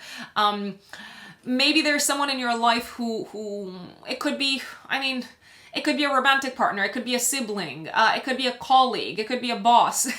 But it could feel like there's someone who has a lot of enthusiasm and just wants to do a lot of like novel things and just kind of like keep going, and you're like, no, I am tired. I need to sleep. So you might need to disappoint someone, Pisces, on this day, but it's okay. I mean, you don't want to drown in order to please someone else, because no one wins, no one benefits from that. 4th of January until the 13th of February, Mars goes into Capricorn. In your 11th house of friends, goals for the future, and groups of people, Mars, for you, my dear Pisces, is the ruler of your 2nd house and of your 9th house. So I told you this month is going to be a lot about friends, goals, plans for the future. Mars is going to bring you a lot of energy. And is going to make you feel super driven when it comes to going after your goals. I would not be surprised if you set some really exciting goals, maybe very kind of like unexpected goals also, especially around the 11th of January at the time of the new moon in your 11th house. Mars is going to give you the oomph, the stamina, the drive. It's going to make you feel like super kind of pumped about making things happen in terms of your goals, especially when it comes to goals for the future that involve traveling, education, higher education in particular, but also money, and money that is in some shape or form, so money that can be made in some shape or form in connection with communities and groups of people, my lovely Pisces. Go, go, go. If you want to take the lead within your community, within a group of people, you are very nicely aspected to do this from the 4th of January until the 13th. If anything, I would say that only a role as a leader within a group of people is going to feel good throughout this period, because if you're not taking the lead, you might actually go into some sort of a fight or conflict with, or kind of like competitive, I don't know, one-to-one with a friend or with a peer within a group type of setup with Mars in this part of your chart. I did mention the new moon in Capricorn, 11th of January, active 3 days before, 3 days after. This is a great time to set goals for the future, to set intentions. You could also join a new group of people. You could make a new friend, or you could start some sort of like new activity that involves your connection with peers, your connection with like-minded individuals. You might need to step up into a position of authority here. You could also start some sort of a new project that involves either learning together with a group of people, and that might lead to self-development. It's very likely that it could lead to self-development, but you could also start a new project where you are teaching others and speaking about your own experience, my dear Capricorns, so that others can learn from your own, I don't want to say from your own mistakes. Although what is experience? Sometimes it also involves mistakes, and that is sometimes the bitter pill to swallow from Saturn in this lifetime, because obviously Saturn rules Capricorn. But essentially you could feel actually very excited to share your experiences with the community, with a group of people, or maybe even with a friend around this time. And if you have new goals to set for yourselves, Pisces, also think about who you can bring on your side, what communities you need to be a part of, who you need to network with, what groups do you need to be active within, because these are going to be essential in terms of you accomplishing your goals.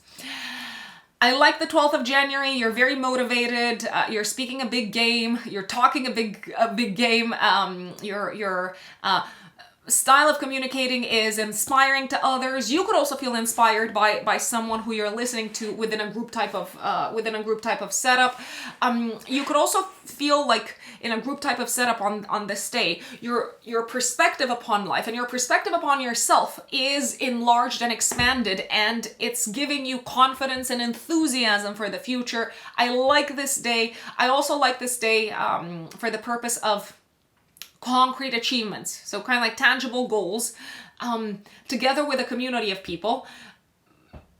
I'm a big fan of the 12th of January, and generally I'm a big fan of Mars-Jupiter harmonious aspects. I'd say it's when inspiration meets action.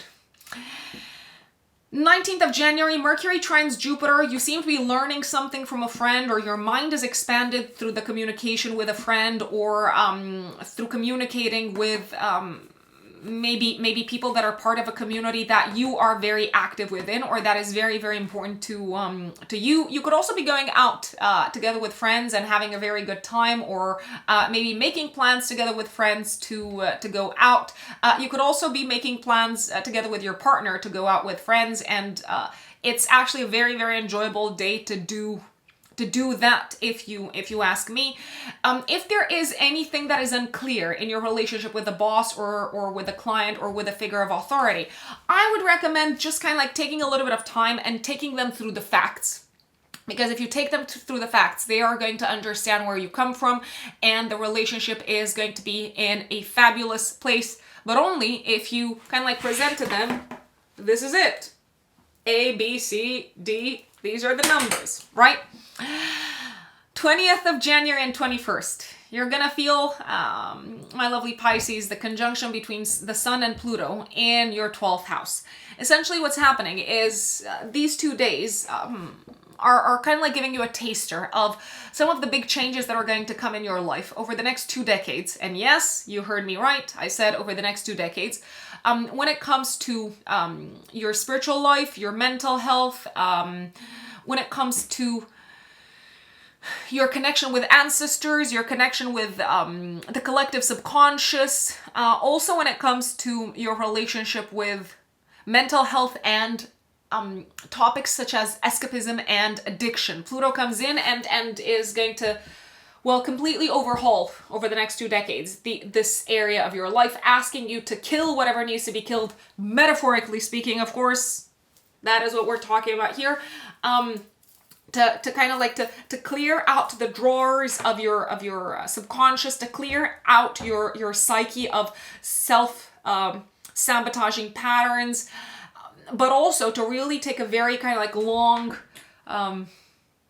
hard look at your involvement with the collective, and at how you give back, and at how you give selflessly to the collective.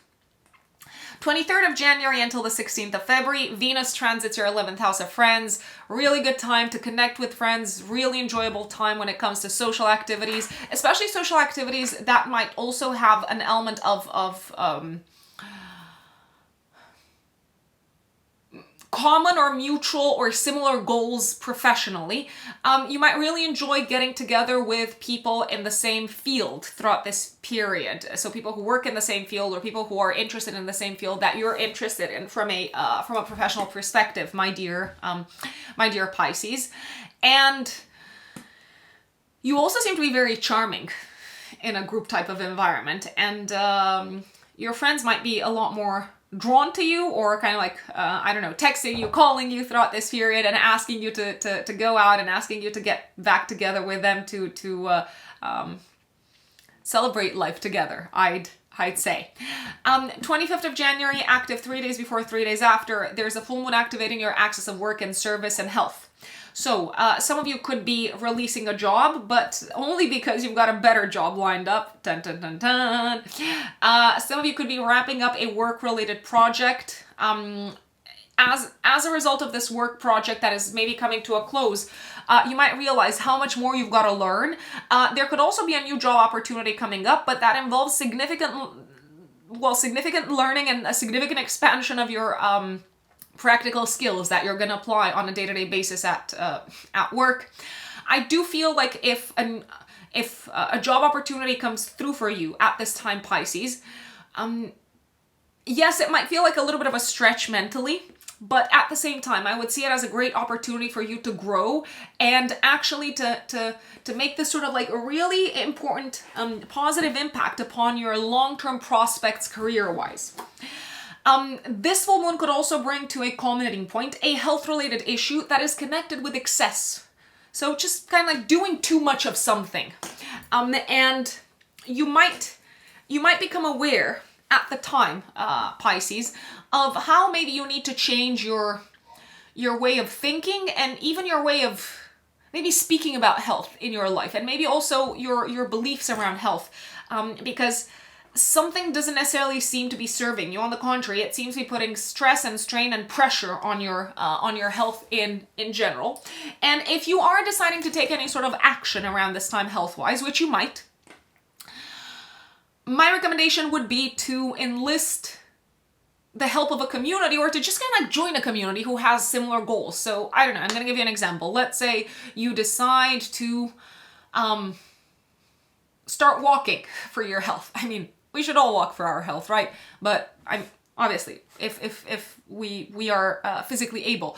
But let's say you kind of like make a commitment to walk every day. You might want to join, I don't know, if there's a community in your local neighborhood that does that every day, and it's probably going to make things easier and more enjoyable. So think about the community aspect as well.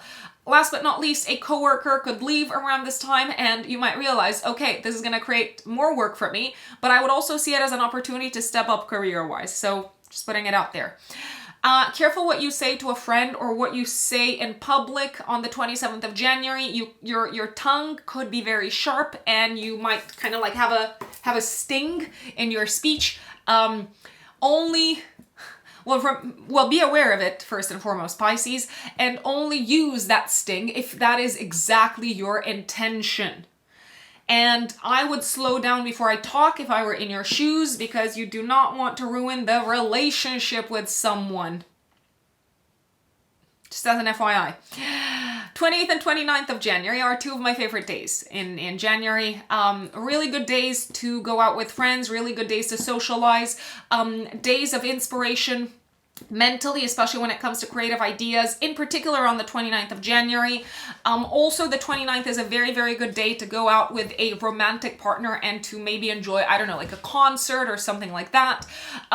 Both of these days are really good in terms of forming connections and networking from a professional perspective. It does feel like you're really liked and that you're very appreciated in a group type of environment, including in the professional space, my lovely Pisces.